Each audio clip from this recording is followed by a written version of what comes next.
یہاں بھی میں ذرا چاہتا ہوں کہ اس وقت دنیا کے حالات نظر ڈالیے.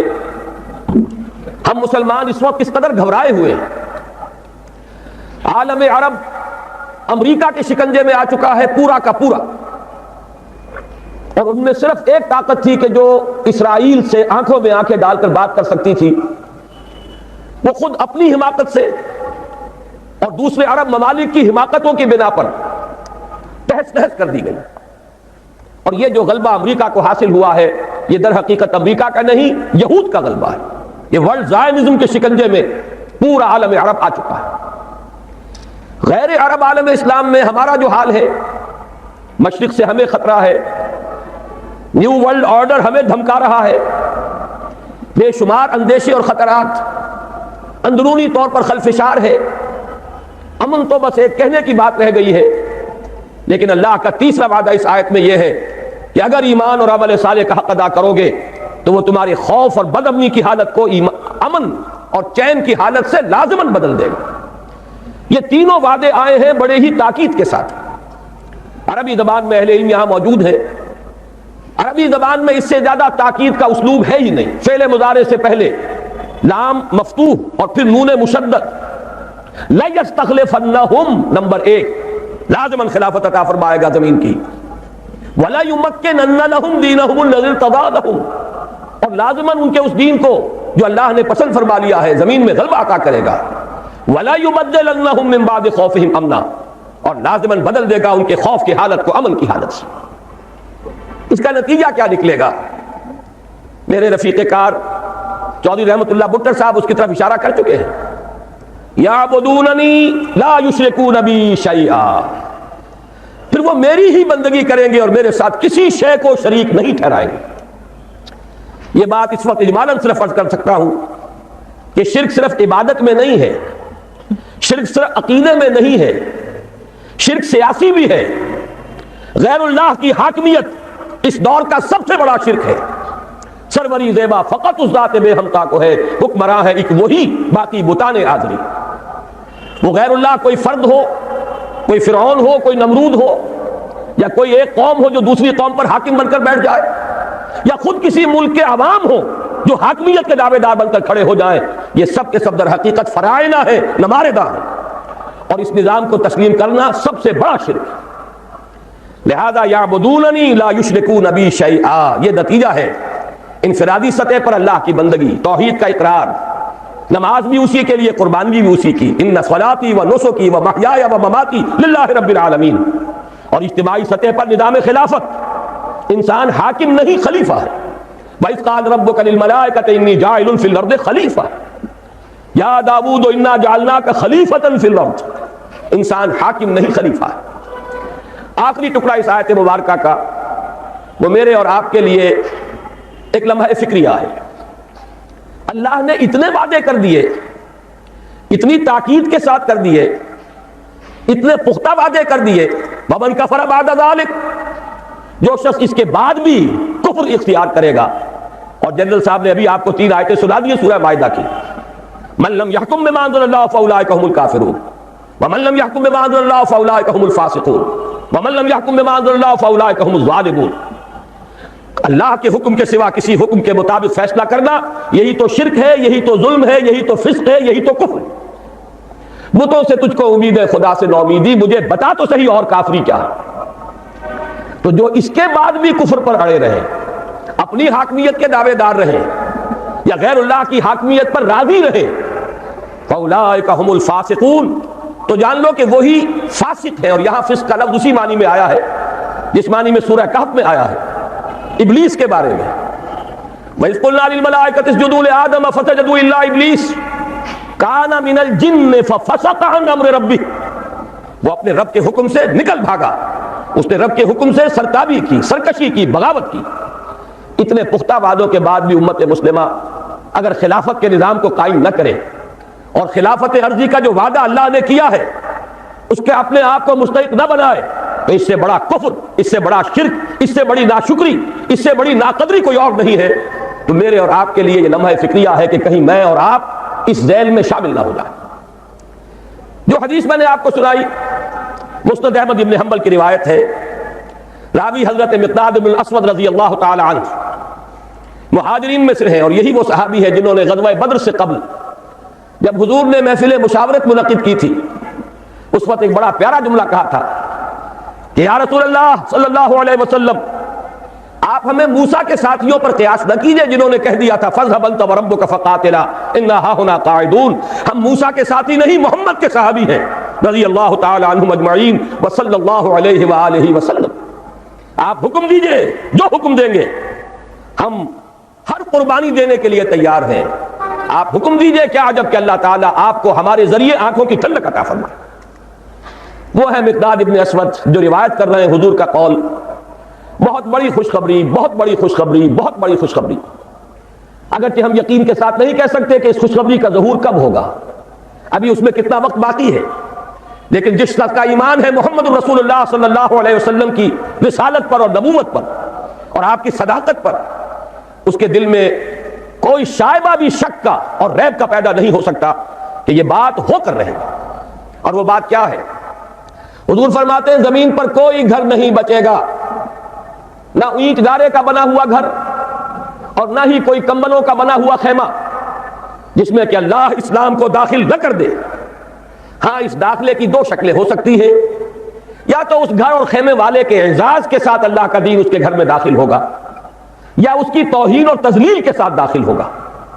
یہ ذرا نوٹ کر لیجیے الفاظ اس حدیث مبارکہ کے۔ میں اس وقت صرف اس خوشخبری کی طرف آپ کی توجہ مرتب کرا رہا ہوں۔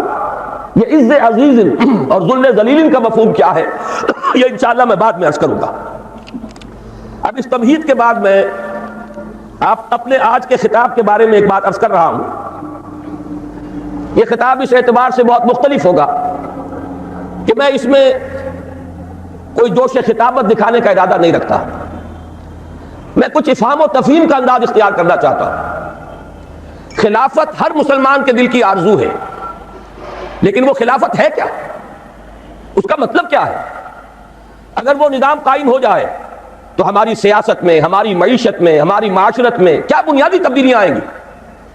جب تک ذہن اس پر صاف نہ ہو، جب تک یہ تصورات واضح نہ ہو جائیں، ہم قدم آگے نہیں بڑھا سکیں گے۔ چونکہ ابھی ہم اس تحریک کا آغاز کر رہے ہیں، لہذا ہم چاہتے ہیں کہ بات کو افہام و تفہیم کے انداز میں رکھا جائے، بات سمجھی جائے اور سمجھائی جائے۔ اسی لیے آپ نے دیکھا کہ آج ہم نے پہلے سے ایک 4 ورقہ آپ کو تقسیم کر دیا ہے۔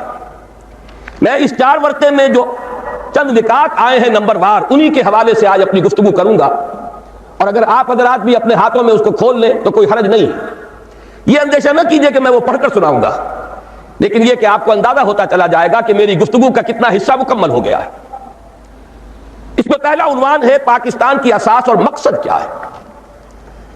وہ بات جو ابھی جنرل صاحب نے فرمائی، وہ نعرہ پاکستان کا مطلب کیا، لا الہ الا اللہ، میں خود ان لوگوں میں سے ہوں، ان نوجوانوں میں سے جس نے یہ نعرے لگائے ہیں۔ مسلم اسٹوڈنٹ فیڈریشن کا ضلع حصار کا میں جنرل سیکرٹری تھا، 1.5-2 سال پوری مشقت کی، لہذا میں آج صرف اس نعرے کا حوالہ نہیں دے رہا، بات چونکہ سمجھانی پیش نظر ہے، میں نے اس جگہ پر 2 عظیم شخصیتوں کا حوالہ دیا ہے، اور ان دونوں میں آپ نوٹ کریں گے، چاہے بعد میں جا کر مطالعہ کریں، میں نے ایک فرق قائم کیا ہے۔ پاکستان کا مصور اور مجوز اور مفکر علامہ اقبال تھے، پاکستان کے معمار اور مؤسس قائد اعظم تھے۔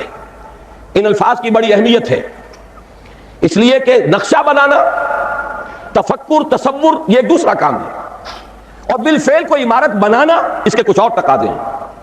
ہمارے یہ 2 عظیم رہنما، ان میں یہ فرق و تفاوت سامنے رہنا چاہیے کہ پاکستان کے مصور و مفکر علامہ اقبال تھے، جبکہ معمار، اس کے مؤسس، اس کے بانی قائد اعظم تھے۔ میں نے ان دونوں کے حوالے سے یہاں باتیں کی ہیں۔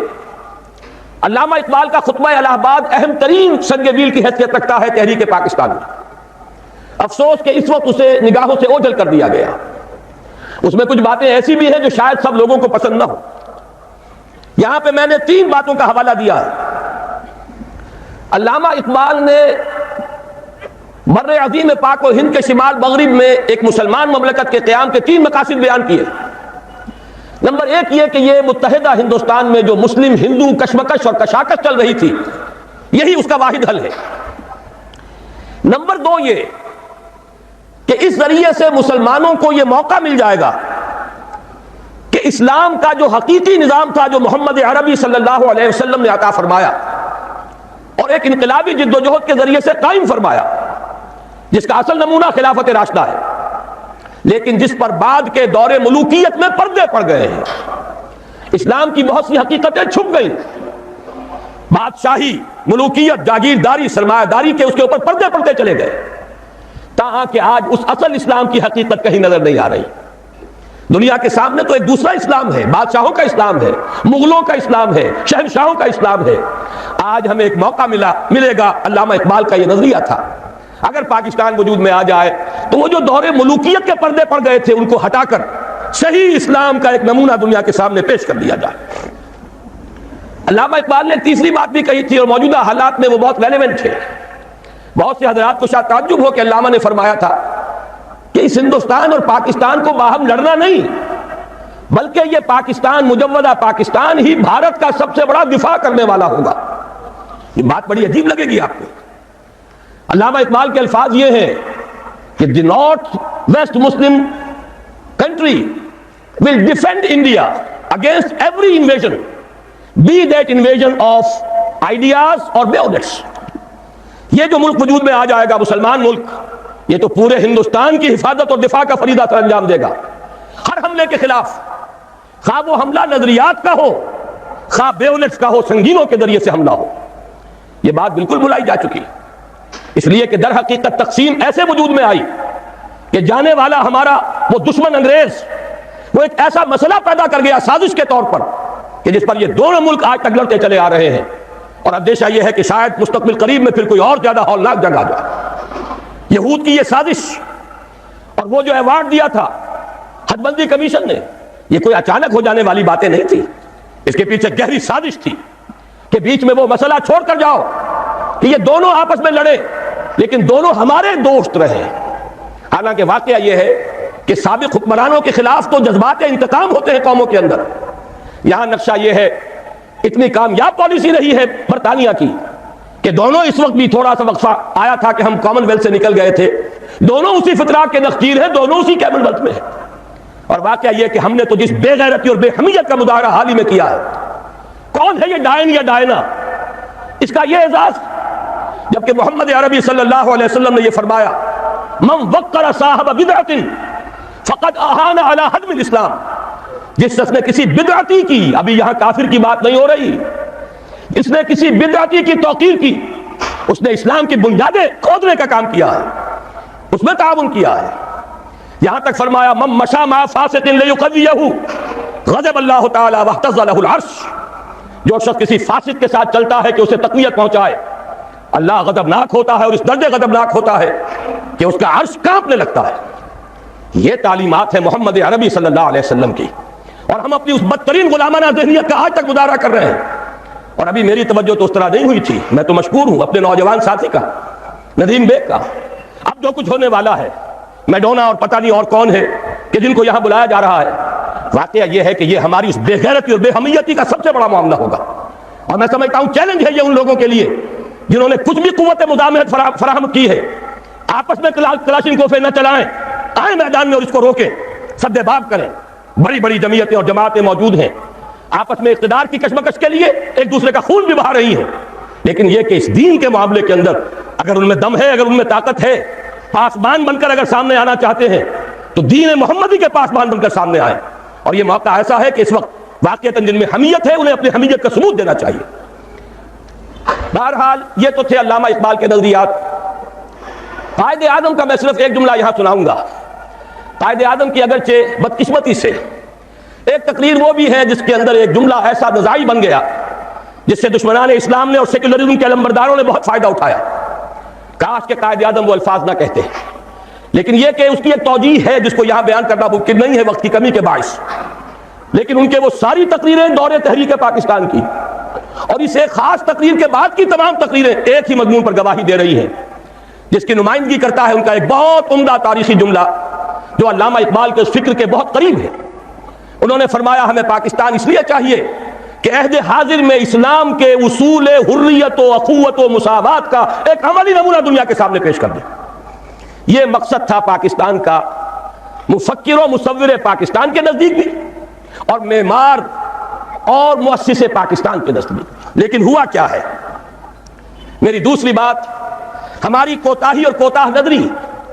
ایک بات کافی ہے، شمسی حساب سے ہم 45 سال پورے کر کے 44 سال پورے کر کے 45ویں میں قدم رکھ چکے ہیں، قمری حساب سے 45.5 سال ہو چکے ہیں۔ جیسا کہ جنرل صاحب نے فرمایا، وہی نظام جو کا تو، اوپر سے لے کر نیچے تک، اثر تا پا، جس کی میں بعد میں قدر وضاحت نہیں کروں گا، وفاداری بشرط استواری عین ایما ہے۔ ہم نے بالکل اس کے مصداق اس نظام کو جو کا تو قائم رکھا ہوا، سرے منہ فرق نہیں آیا۔ یہ تو خیر وہ بات ہے کہ جس پر مزید آپ کا وقت لینے کی ضرورت نہیں ہے، رائٹنگ آن دی وال ہے، ہر شخص جانتا ہے۔ لیکن میں ایک خاص بات کی طرف توجہ دلانا چاہتا ہوں۔ ظاہر بات ہے مسلم لیگ سے، چونکہ اس میں ہر قسم کے لوگ شریک تھے اور انہوں نے صرف قیام پاکستان کا پروگرام دیا تھا، یہ توقع ہی نہیں تھی کہ وہ اسلام یہاں لا سکتے ہیں۔ لیکن یہ کہ یہاں علماء بھی تو تھے، دینی جماعتیں بھی تو تھی، بعض علماء، بڑے چوٹی کے علماء مسلم لیگ میں شامل تھے، مولانا شبیر احمد عثمانی رحمۃ اللہ علیہ۔ بہرحال ان کا احسان ہے کہ ان کی آخری دھمکی جو انہوں نے دی تھی کانسٹیٹیوشن اسمبلی میں، اس کے نتیجے میں قرارداد مقاصد پاس ہو گئی، وہ کم سے کم اپنا حق ادا کر گئے۔ لیکن یہ کہ دوسری جماعتیں بھی تو یہاں رہی ہیں، علماء کرام بھی تو ہیں، ہمارے عام لوگوں کی بہت بڑی تعداد ان کی بات سنتی ہے۔ اگر یہ لوگ صحیح رخ پر چلتے تو یہاں یہ نظام برقرار نہیں رہ سکتا تھا۔ اصل ذمہ داری ان کی ہے، انہوں نے سیاست کے کھیل میں شریک ہو کر اپنا وقت ضائع کیا ہے۔ انہوں نے اقتدار کی کشاکش میں کبھی ادھر اور کبھی ادھر، آج اس کے حریف اور اس کے حلیف، اور کل اس کے حلیف اور اس کے حریف، یہ کھیل کھیل کر بہت قیمتی وقت قوم کا ضائع کیا۔ مزید برآں ایک بہت اہم نکتہ عرض کر رہا ہوں، تیسری بات، کہ ہمارے دین کے حلقے کی طرف سے، علماء کرام کی طرف سے مطالبہ بھی اگر آتا ہے، میں ان کی بات چھوڑ رہا ہوں جو اسلام کو صرف سیاسی نعرے کے طور پر استعمال کرتے رہے، میں ان علماء کرام کی بات کر رہا ہوں جو مخلص ہیں۔ انہوں نے بھی صرف اسلامی قانون کی بات کی ہے، اسلامی نظام کی بات نہیں کی۔ ان دونوں میں ایک باریک سا فرق ہے۔ نظام ہے، قانون اس نظام کو چلاتا ہے، قانون اس نظام کو تحفظ دیتا ہے۔ اگر نظام غلط ہے، ظالمانہ ہے، اس نظام کے تحت لوٹ کھسوٹ ہو رہی ہے، غریب سے غریب تر، امیر سے امیر تر ہوتا چلا جا رہا ہے، دولت کے انبار لگ رہے ہیں، آپ نظام کو تو کچھ نہ کہیں، جو کا توں برقرار رکھیں، چوری کی سزا نافذ کر دیں، ڈاکے کا سدے باب کر دیں، فائدہ کس کو پہنچے گا؟ غریبوں کو یا امیروں کو؟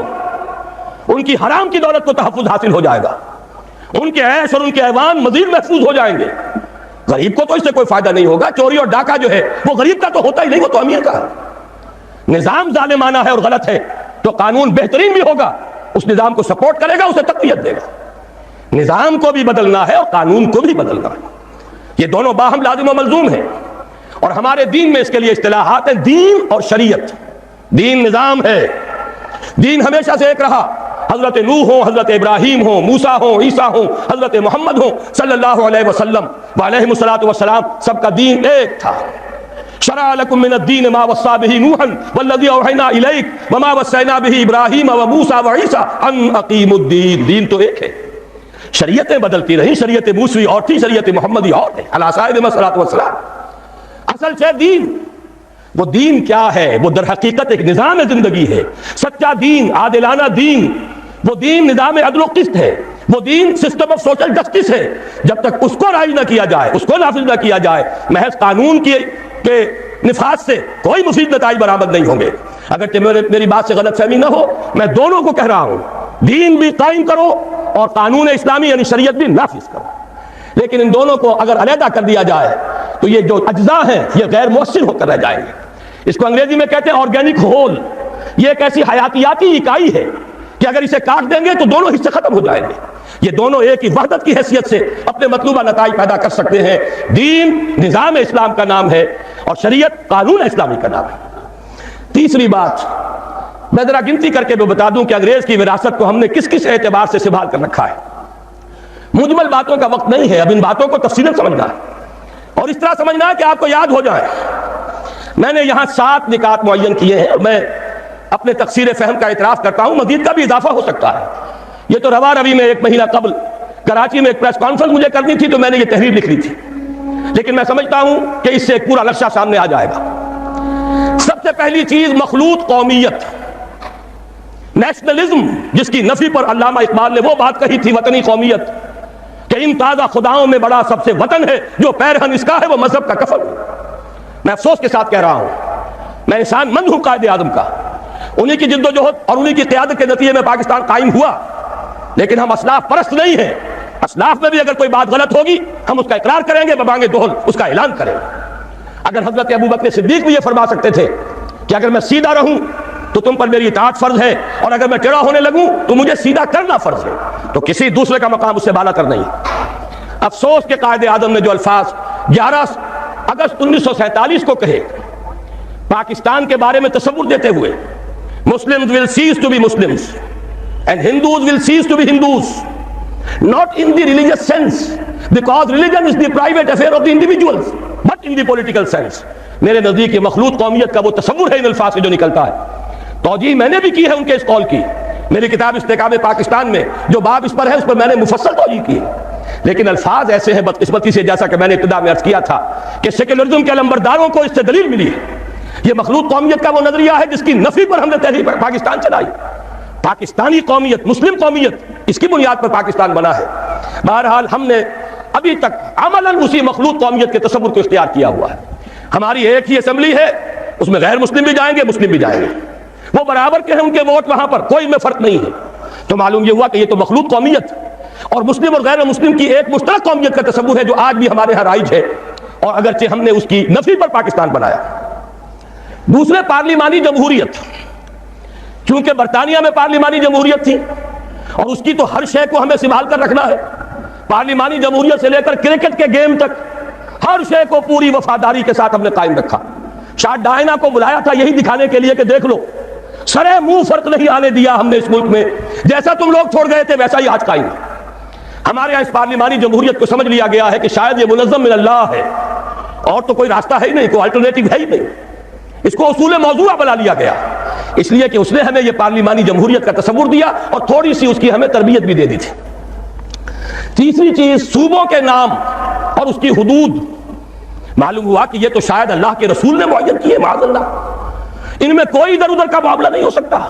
سرائیکی صوبے کا نام لے لے تو کفر ہو گیا، کہیں کوئی اور صوبے کی تقسیم کی بات کرے تو ڈرتا ہے، کانپتا ہے۔ صوبوں کی سینکٹی، صوبوں کا تقدس اور اس کی بنیاد پر عصبیت جو دن بدن گہری سے گہری ہوتی چلی جا رہی ہے، یہ بھی در حقیقت کس کے صوبے تھے؟ انگریز نے اپنی انتظامی مصلحت سے بنائے اور ہم نے جو کے تو قائم رکھے ہوئے۔ نئے ضلع وجود میں آ گئے، نئی کمشنریاں وجود میں آ گئیں، لیکن صوبوں کی حدود یہ تو مقدس گائے ہے، سیکریٹ کاؤ، سیکروسینکٹ، اس میں کہیں کوئی تبدیلی نہیں آ سکتی۔ نمبر 4، بینکنگ کا وہ نظام جس کی بنیاد پر ہماری پوری صنعت اور تجارت، بلکہ اب تو کہوں گا زراعت بھی، اس لیے کہ ساری زرعی مشینری وہ بھی سودی قرضوں پر، ساری کھاد سودی قرضے پر، ہر نظام کے ہر حصے میں وہ شے شرائط کر گئی ہے جسے ابھی آپ سن چکے ہیں، اللہ اور اس کے رسول کے خلاف اعلان جنگ کے مترادف قرار دیا گیا، اور سمجھا یہ جاتا ہے سود کے بغیر تو نظام چل ہی نہیں سکتا۔ میرے نزدیک یہ کلمہ کفر ہے، یہ اللہ تعالیٰ کے خلاف بد اعتمادی کا ووٹ ہے۔ یا تو اللہ کو علم نہیں تھا معاذ اللہ کہ ایک دور وہ بھی آئے گا کہ سود کے بغیر نظام چل نہیں سکے گا، اور اس نے وہ شے حرام کر دی جو لازمی تھی۔ وہ تو کہتا ہے لا یکلف اللہ نفسا الا وسعها، انسانی وسعت سے بڑھ کر تو وہ کسی شے کا بوجھ نہیں ڈالتا۔ معلوم ہوا کہ ہمیں نہ اللہ پر یقین ہے نہ اس کے رسول پر اعتماد ہے۔ نمبر 5، جوئے، سٹے اور لاٹری کی لعنت جو ہمارے ہاں بڑھتی چلی جا رہی ہے۔ یہ کہا جا سکتا ہے کہ واقعتاً سود تو ایسی شے ہے کہ ایک دفعہ اگر اسے ہٹائیں گا تو زلزلہ ضرور آئے گا۔ ہمارے نزدیک وہ زلزلہ بہت مبارک زلزلہ ہوگا جو سود کو ختم کرنے کے نتیجے میں آئے اور اسی سے خیر برآمد ہوگا، لیکن یہ جوئے اور سٹے اور لاٹری کے ذریعے سے بھی کوئی زلزلہ آ جائے گا۔ اگر ان کو ختم کر دیا جائے تو قیامت آ جائے گی، جسے قرآن کہتا ہے رجس من عمل الشیطان۔ یہ ساری فارورڈ ٹریڈنگ، یہ ہمارے سارے اسٹاک ایکسچینج اور یہ بڑی بڑی لاٹریز، کبھی فیٹمید ہے اور کبھی سیف گیمز کی ہے، جس کے ٹکٹ یہاں بلیک میں بکتے ہیں، جس کی پبلسٹی اس پیمانے پر ہوتی ہے کہ جوئے کی اتنی ترغیب و تشویق شاید پوری انسانی تاریخ میں کبھی نہ ہوئی۔ کیوں جاری ہے؟ اس لیے کہ انگریز چھوڑ گیا تھا۔ یہ سارے اسٹاک ایکسچینج اس نے بنائے تھے، یہ لاٹریوں کا نظام اس نے دیا تھا۔ نمبر 6، جاگیرداری اور غیر حاضر زمینداری کا نظام جو کا تو رکھا ہوا ہے۔ 2 دفعہ کی نام نہاد اصلاحات جنہوں نے کہ واقعتاً کوئی فرق واقع نہیں کیا۔ جاگیرداری جو کی تو مسلط، غیر حاضر زمینداری جو کی تو موجود، جبکہ واقعہ یہ ہے بھارت کم سے کم ہم سے اس معاملے میں پیش قدمی کر گیا سرمایہ داری اور سود اور جوا اور سٹا اور رشوت، یہ ساری لعنتیں وہاں بھی ہیں جو یہاں ہیں. لیکن ایک قدم وہ اٹھا گیا تھا اور اسی کے نتیجے میں وہاں سیاسی توازن رہا، کم سے کم 40 برس تک سیاسی استحکام رہا، اور وہ تھا جاگیرداری کا خاتمہ. پہلے قدم اٹھایا. یہ ہمارے ہاں جاگیرداروں کا کھیل ہے، سیاست ان کا مشغلہ ہے، سیاست ان کا کاروبار ہے، اور وہی لوگ ہیں جو چھائے ہوئے ہیں. آج وہی انڈسٹریلسٹ بھی ہیں، انہی کی اولاد جو ہے، چاہے وہ سول سروسز ہوں اور بہت سے خود آرمی کے آفیسرز میں، وہ انہی کی نسلیں جو ہے وہ چلی آ رہی ہیں. اگر چاہیے کہ آرمی میں ہمارا کامن مین بھی کافی گیا ہے، یہاں قربانی دینے کا معاملہ ہوتا ہے، لیکن یہ کہ سول بیوروکریسی تو تقریباً پوری کی پوری نہیں پر مشتمل ہے، اور یہ جاگیرداری جو کی تو قائم ہے. ساتویں چیز مخلوط معاشرت. مخلوط قومیت سے میں نے بات شروع کی تھی اور مخلوط معاشرت پر ختم کر رہا ہوں. شانہ بشانہ، قدم با قدم، اختلاط مرد و زن ہر میدان میں برابر. کہیں نہ سطر رہا، نہ حجاب رہا، نہ پردہ رہا. میں نے تو پردہ ہندوستان میں دیکھا ہے جا کر، برقعے وہاں دیکھے ہیں، پاکستان میں تو اب برقع دیکھنے میں کہیں نظر نہیں آتا. میں نے حیدرآباد دکن میں دیکھا ہے. میرے 3 لیکچر ہوئے تھے حقیقت شرک کے موضوع پر مکہ مسجد میں، جس میں 5000 کے قریب مجھے بتایا گیا خواتین تھی، 15000 مرد تھے، مسلسل 3 دن. یہ آج سے تقریباً 6 سال پہلے کی بات ہے. لیکن وہاں میں نے وہ جب جلسہ ختم ہوا ہے، ہر عورت کو دیکھا کہ وہ برقعے میں تھی، مکمل برقعے کے اندر. لیکن یہاں تو آپ کراچی میں جا کر دیکھیے، برقع نام کی کوئی شے نہیں. وہ تو آپ یوں سمجھیے کہ وہ معروف نہیں، منکر بن گیا ہے. اب اس کے اوپر فکرے چست ہوتے ہیں. یہ مخلوط معاشرت جو ہے، جس کی وجہ سے کہ مغرب میں شرم و حیا کا دیوالہ نکلا، گھر کا سکون ختم ہو گیا. ان سے پوچھئے، روتے ہیں. ان کا گھر کا خون، فیملی لائف شٹر ہو چکی، خاندان کا نظام درہم برہم ہو گیا. اولاد الٹی پھرتی ہے، میاں بیوی دونوں کام پر گئے ہوئے ہیں، شام کو تھکے ہوئے آئے ہیں. بچے اگر آ گئے اسکولوں سے واپس تو اب جو کچھ کر رہے ہیں کوئی ان کی دیکھ بھال کرنے والا نہیں. جو کچھ کریں گے بچے، وہ ٹین ایجرز ہوں یا ان سے بھی چھوٹے ہوں، جنہوں نے اکثر وقت جو ہے ٹیلی ویژن دیکھ کر گزارا ہو، وہ جو کچھ کریں گے اس کا قیاس آپ کر لیجئے. مجھے یہاں کہنے کی کوئی ضرورت نہیں. یہ آخری شے تو وہ ہے کہ جس میں واقعہ یہ ہے کہ انگریز جہاں ہمیں چھوڑ گیا تھا، اس میں ہم نے بہت ترقی کی ہے. اب تو ہم کہہ سکتے ہیں کہ ہماری معاشرت بالکل یورپ کے ہم پلہ معاشرت ہو چکی. بڑے دقیانوس کچھ گھرانے ہوں گے جن کے ہاں پردہ بھی ہے، شرم و حیا بھی کسی شے کا نام ہے، اور عصمت و عفت بھی کوئی شے ہے. باقی یہ کہ اکثر و بیشتر ہمارا جو حال ہو چکا ہے، خصوصاً اونچے طبقات کا، معلوم ہوا کہ وہ تو اس معاشرت کے اندر ان سے بھی کہیں آگے نکل گئے. تیسری بات عرض کر رہا ہوں، تحریک پاکستان اور دفاع پاکستان، تحریک خلافت اور دفاع پاکستان. یہ بات آ چکی ہے، مجھے صرف اشارہ کر دینا کافی ہے. چونکہ ہم نے انحراف کیا اپنے وعدے سے، ہم پر اللہ کا عذاب آیا. صحیح کہا ہے مرزا ایوب بیگ صاحب نے کہ میاں طفیل صاحب حیران ہے عذاب کیوں نہیں آ گیا. عذاب تو آیا ہوا ہے، نظر کیوں نہیں آ رہا. سورہ توبہ میں اللہ تعالیٰ نے ارشاد فرمایا نفاق، اس کے اسباب. وَمِنْهُمْ مَنْ عَاهَدَ اللَّهُ، ان میں سے وہ لوگ بھی ہیں جنہوں نے اللہ سے عہد کیا تھا. لَئِنْ آتَانَا مِنْ فَضْلِهِ، اگر اللہ ہمیں اپنے فضل سے نواز دے گا، لَنَصَدَّقَنَّ وَلَنَكُونَنَّ مِنَ الصَّالِحِينَ، بڑے نیک بن جائیں گے، خوب اللہ کی راہ میں صدقہ کریں گے، خیرات کریں گے. فَلَمَّا آتَاهُم مِنْ فَضْلِهِ، جب اللہ نے انہیں اپنے فضل سے نواز دیا، بخلوا بِهِ، اب بخیل بن گئے، تجوریوں کے دروازے بند کر لیے، صرف اپنی عیاشیوں کے لیے کھولتے ہیں. وَتَوَلَّوْا وَهُمْ مُعْرِضُونَ، پیٹھ موڑ لی، بھول گئے وعدہ. اب اس کی سزا کیا ہے، کان کھول کر سنیے. فَعَاقَبَهُمْ نِفَاقًا فِي قُلُوبِهِمْ، اللہ نے ان کے دلوں میں نفاق کی لعنت پیدا کر دی. یہ نفاق ہے جو آج آپ کو پورے پاکستانی معاشرے پر نظر آ رہا ہے. 2 نفاق، ایک نفاق باہمی، قومیتیں، لسانی عصبیتیں، صوبائی عصبیتیں، نسلی عصبیتیں. کچھ عرصے پہلے بھی ہو رہا تھا کوئٹے میں، جو کچھ ہو رہا تھا بلوچوں اور پختونوں کے درمیان، اب پھر ہو رہا ہے. اس کے سندھ کی بھٹی اس وقت ذرا کسی اور شکل میں دہک رہی ہے یا سلگ رہی ہے، کوئی عجب نہیں کہ اس سے کہیں بڑا جو ہے لاوا پھر پھوٹ بہے جیسا کہ اس سے پہلے بہ رہا تھا. یہ سب کچھ کیا ہے؟ پاکستان 2 لفظ کیوں ہوا؟ ایک لسانی عصبیت، بنگلہ بھاشا، بنگلہ نیشنلزم، بنگلہ دیش، 3 قدم ہے. زبانی عصبیت، اس کی تحریک، ایک نیا دیش. یہی معاملہ پاکستان میں ہو رہا ہے. اس اعتبار سے واقعہ یہ ہے کہ یہ سزا ہے اللہ کی طرف سے، اور اخلاق کا جو دیوالہ نکلا ہے. دوائیوں میں شاید دنیا میں کوئی قوم نہ ہو جو دوائیوں میں ملاوٹ کرتی ہو. کوئی غریب عورت ہو سکتا ہے گھر کے برتن بیچ کر آئی ہو اور اپنے بچے کے لیے یا اپنے شوہر کے لیے دوا لے کر جا رہی ہو، اور 15 روپے کا ایک کیپسول اس نے خریدا ہو، لیکن اس کیپسول میں چاک بھرا ہوا اور کچھ نہیں. یہ کام سلطنت خدا داد پاکستان میں ہو رہا ہے. میں صرف اس ایک مثال پر اکتفا کر رہا ہوں، زیادہ وقت نہیں ہے. اخلاق کا دیوالہ نکل چکا. وہ قوم جو ایک قوم تھی ہندو کے مقابلے میں اب قومیتوں میں تقسیم ہو چکی، دونوں نفاق میں تمام و کمال نظر آ رہے ہیں، نفاق باہمی، نفاق عملی، نفاق اخلاقی۔ اب اس کے لیے ضروری ہے پاکستان کے دفاع کے لیے یہ بھی ضروری ہے کہ فوجوں کو مستحکم رکھیے، اعدوا لهم ما استطعتم، ہر ممکن دفاعی اسلحہ فراہم کیا جائے، حرب و ضرب کی پوری قوت بلکہ بڑھایا جائے۔ اور سلسلے میں ڈنکے کی چوٹ کہہ رہا ہوں، بے نظیر نے کہا ہے اللہ کرے کہ جھوٹ ہو، لیکن یہ کہ اگر واقعہ یہ ہے کہ ہماری حکومت نے کوئی خفیہ معاہدہ امریکہ سے کر لیا ہے کہ خفیہ طور پر وہ اپنے ایٹمک پلانٹس کا معائنہ کرا دے گی، تو یہ اس ملک سے غداری ہوگی۔ ہمیں اپنے تحفظ کے لیے ہر ممکن صورت، یہ اللہ کا حکم ہے اعدوا لهم ما استطعتم من رباط الخیل، جو بھی سامان ہے وہ بھی فراہم کرو اور گھوڑے بھی تیار رکھو، ترہبون بہ عدوکم وعدو اللہ، تاکہ تم ڈرا سکو، ہیبت طاری کر سکو اپنے دشمنوں پر بھی، اللہ کے دشمنوں پر بھی۔ یہ سارے کام ہمیں کرنے ہیں۔ اس کے ساتھ ہی دوستوں سے معاہدے کیجئے۔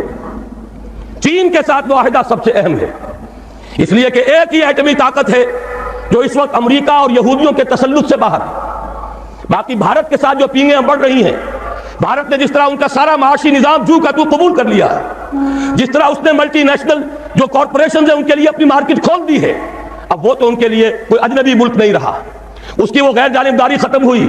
میرے اسلام کو اب قصہ ماضی سمجھو، لہذا اس کا نتیجہ وہی ہے، ہنس کے وہ بولی کہ پھر مجھ کو بھی راضی سمجھو، تو امریکہ اب ہندوستان سے، بھارت سے تو راضی ہے۔ اب تو ایک ہی ہے جو کھٹک رہا ہے، ایٹمی طاقت جو مبینہ طور پر اور جو کہ مسلمہ طور پر ایٹمی طاقت ہے جو ابھی باہر ہے۔ ایک دستمرد سے تیری حال ہی بچا ہوا تھا، کچھ پتا نہیں کب اس کو بھی چرکا لگ جائے، ایک حادثہ اس پر گزر چکا ہے، لیکن یہ کہ ابھی وہ قائم ہے، وہ چین ہے۔ اس کے ساتھ ہمارا یہ در حقیقت زمینی رابطہ توڑنے کے لیے بین الاقوامی سازش ہے کہ کشمیر کو آزاد کر دیا جائے اور اس کے ساتھ شمالی علاقے بھی شامل کیے جائیں، گلگت بھی اور ہنزا بھی، تاکہ چین کے ساتھ پاکستان کا زمینی تعلق منقطع ہو جائے۔ یہ تیری بربادیوں کے مشورے ہیں آسمانوں میں، ہمیں ان چیزوں کا شعور چاہیے اور اس کے لیے اپنے دوست اور بھارت کے ساتھ ہر ممکن کوشش مفاہمت کی، اور وہ اسی طرح ہوگی کہ انہیں سمجھایا جائے کہ دیکھو اپنے اصل دشمن کو پہچانو، جو ہمیں آزاد تو کر گیا تھا مجبوراً، لیکن کشمیر کی یہ ہڈی پھینک گیا تھا بیچ میں کہ یہ غرائیں اور لڑیں ایک دوسرے کے ساتھ، اور کبھی بھی آپس میں ان کے مابین امن نہ ہو۔ ان کی ساری دولت ہم کھینچ کر لے جائیں، روس لے جائے بھارت کی دولت اسلحہ کے عوض، امریکہ لے جائے پاکستان کی پوری دولت اسلحہ کے عوض، ہماری غریب لوگوں کی کمائی، اس کا سب سے بڑا لائنس شیئر ان سپر پاورز کے پاس جاتا رہا، ایک دوسرے کا خوف، ایک دوسرے سے خطرہ۔ لہذا وہ کبھی ایک صاحب نے کہا تھا، بات بڑی پتے کی ہے، ہمارا استحصال اور پوری تھرڈ ورلڈ کا جو استحصال اس وقت ہو رہا ہے اس کا سب سے بڑی ذریعہ یہی ہے۔ امریکہ کی سب سے بڑی صنعت ہی صرف اسلحہ سازی کی صنعت ہے، اور ہو کیا رہا ہے؟ ایک دفعہ ایک صاحب نے اعداد و شمار کے حوالے سے بتایا، پورے حیدرآباد ڈویژن جو ہمارا کاٹن گروئنگ بڑا ہی عمدہ علاقہ ہے، وہ جتنی روئی پیدا کرتا ہے وہ ساری روئی دے کر ہم صرف ایک F-16 جہاز لے کر آ جاتے ہیں، اور وہ F-16 جہاز اس کا ایک پرزہ بھی اگر ناکارہ ہو جائے اور جو اصل مالک ہیں وہ اسے ریپلیس کرنے کے لیے تیار نہ ہو تو وہ ہمارے لیے بالکل بیکار، وہ تو پھر جائے گا کہیں کباڑیوں کے ہاں جا کر بکے گا، اس کا کوئی مصرف نہیں۔ یہ ہوتا رہا ہے 40 برس 45 برس، اور اس میں یہ کہ اس بات کا پورا اندیشہ ہے، بلکہ یہ کہ زائنسٹ لابی کا پروگرام یہ ہے کہ پاکستان کے بھی ٹکڑے کرائیں اور بھارت کے بھی ٹکڑے کرائیں، تاکہ کوئی طاقت نہ رہ جائے جو ان کو کویسچن کر سکے۔ ہمیں یہ احساس اور شعور بھارتیوں کے اندر پیدا کرنا ہے کہ ہم اس کا بیٹھ کر معاملہ کریں، اس کا حل نکالیں، جو وعدے کیے تھے انہیں اب جو تم نے تاکہ نسیان پر رکھ دیا تھا ان کو پورا کرو، اور خدا کے لیے آپس میں لڑ مرنے کی بجائے اپنے اصل دشمن کو پہچانو۔ لیکن ان سب پر مستضاد اصل میں جو ہمارے لیے دفاع ہے وہ تو یہ ہے کہ اللہ کی طرف سے ہمارا دفاع ہو، اور اللہ کا یہ وعدہ ہے، سورہ حج میں فرمایا گیا ان اللہ یدافع عن الذین آمنوا ان اللہ لا يحب كل کفار اثیم كل خوان کفور اذن للذین یقاتلون بانہم ظلموا وان اللہ علی نصرہم لقدیر۔ اللہ مدافعت کرے گا اہل ایمان کی طرف سے، اللہ تعالیٰ جو ہے خود مدافع ہوگا۔ اللہ تعالیٰ کو کفر پسند نہیں ہے، خائن پسند نہیں ہے، ناشکر اور کافر پسند نہیں ہے۔ یہ تو مسلمان میدان میں نہ ہو تو بات دوسری ہے، پھر وہ کافروں میں دیکھے گا کس کے اندر زیادہ صلاحیت ہے، اس کو زمین کا قبضہ دے دے گا۔ لیکن مسلمان ہوں، ثابت کر دیں کہ ایمان اور عمل صالح کا حق ادا کرنے والے مسلمان ہیں، تو کیسے ممکن ہے اللہ کو ان سے کوئی محبت نہیں؟ پھر تو اللہ تعالیٰ دفاع کرے گا اپنے بندوں کی طرف سے، اور اللہ تعالیٰ ان کی نصرت پر قدیر ہے، اس کی قدرت رکھنے والا ہے۔ جب تک کہ یہ دفاع ہمارے شامل حال نہیں ہوگا، اور وہ کیسے ہوگا؟ جبکہ ہم اللہ کے خلاف جو جنگ کر رہے ہیں اسے بند کریں، اللہ کے ساتھ مفاہمت کریں، مصالحت کریں، صلح کریں۔ یہ سمجھ لیجئے اسلام کے معنی کیا ہے؟ گردن نہادن، اگر کوئی مقابلہ تھا سپر انداختن، سپر ڈال دینا، اللہ کے سے اگر کوئی جنگ تھی، کوئی تصادم تھا، ہتھیار پھینک دینا، یہی تو اسلام ہے۔ ہمیں چاہیے بحیثیت قوم، بحیثیت ملک، ہم اللہ تعالیٰ سے جنگ بند کریں، اس کے سامنے اپنے ہتھیار پھینک دیں، اس کی اطاعت قبول کریں، تو اللہ ہمارے دفاع کا ضامن ہے۔ ان اللہ یدافع عن الذین آمنوا ان اللہ لا یحب کل خوان کفور۔ اب آئیے وہ نظام خلافت، جنرل صاحب نے آپ کو بتایا، صحیح بتایا، کوئی عنوان کی تبدیلی مراد نہیں ہے۔ جیسے ہمارے قومی اخبار کے اداریہ نگار کو کوئی شک پیدا ہو گیا تھا، استحزان کہہ دیا کہ موجود ہے یہ صدر مملکت ہے یا سربراہ حکومت ہے، ان کے ہاتھ میں بیعت کر لو خلافت ہو جائے گی، معاذ اللہ۔ بات سمجھ لیجئے، کامل نظام بدلنا ہے۔ جیسے کہ شاہ ولی اللہ دہلوی نے 250 برس قبل نعرہ لگایا تھا، فک و کل نظام، یہ پورا نظام توڑ پھوڑ کر رکھ دینا ہے، اس کے اجزاء کو علیحدہ علیحدہ کر کے بکھیر دینا ہے۔ ظاہر ہے یہ کام انقلابی جد و جہد کے بغیر نہیں ہو سکتا، یہ ووٹوں کی بھیک مانگ کر نہیں ہو سکتا، یہ محض ریزولوشن پاس کرنے سے نہیں ہوگا، یہ خالی اور خونی نعرے لگانے سے نہیں ہوگا، ایک انقلاب کے ذریعے سے ہوگا، جانیں دے کر ہوگا، قربانیاں دے کر ہوگا۔ لیکن جب ہو جائے گا تو اس کے خد و خال کیا ہوں گے؟ یہ ہیں 10 نکات جو اس میں نے میدان میں دیکھا کہ ایک ایک بینر کی حیثیت سے یہ سامنے رکھے ہوئے، لیکن ظاہر بات ہے پڑھ نہیں سکیں گے آپ، میں اجمالاً ان میں سے ہر ایک کی وضاحت کروں گا۔ سب سے پہلا نکتہ، اللہ کی حاکمیت کا غیر مشروط اقرار، جو بحمد اللہ قرارداد مقاصد میں ہے، لیکن اس کا عملی نتیجہ کتاب و سنت کی غیر مشروط بلا استثناء بالادستی کو تسلیم کرنا دستور میں، جو ہم نے نہیں کیا۔ بڑی ڈینگ ماری، عوام کو دھوکہ دے دیا۔ علماء بھی پہلے تو کچھ بہت بیانات انہوں نے تیکھے دیے تھے، کچھ خیال ہو رہا تھا کہ شاید ہمت کریں گے، بعد میں سب کے سب انکار زیر پر ہو گئے۔ ایک دھمکی ملی، تم IJI کے ٹکٹ پر منتخب ہوئے ہو، سینیٹر بنے ہو، ہمارے بنائے بنے ہو، نہیں بول سکتے، لہذا چپ ہو گئے۔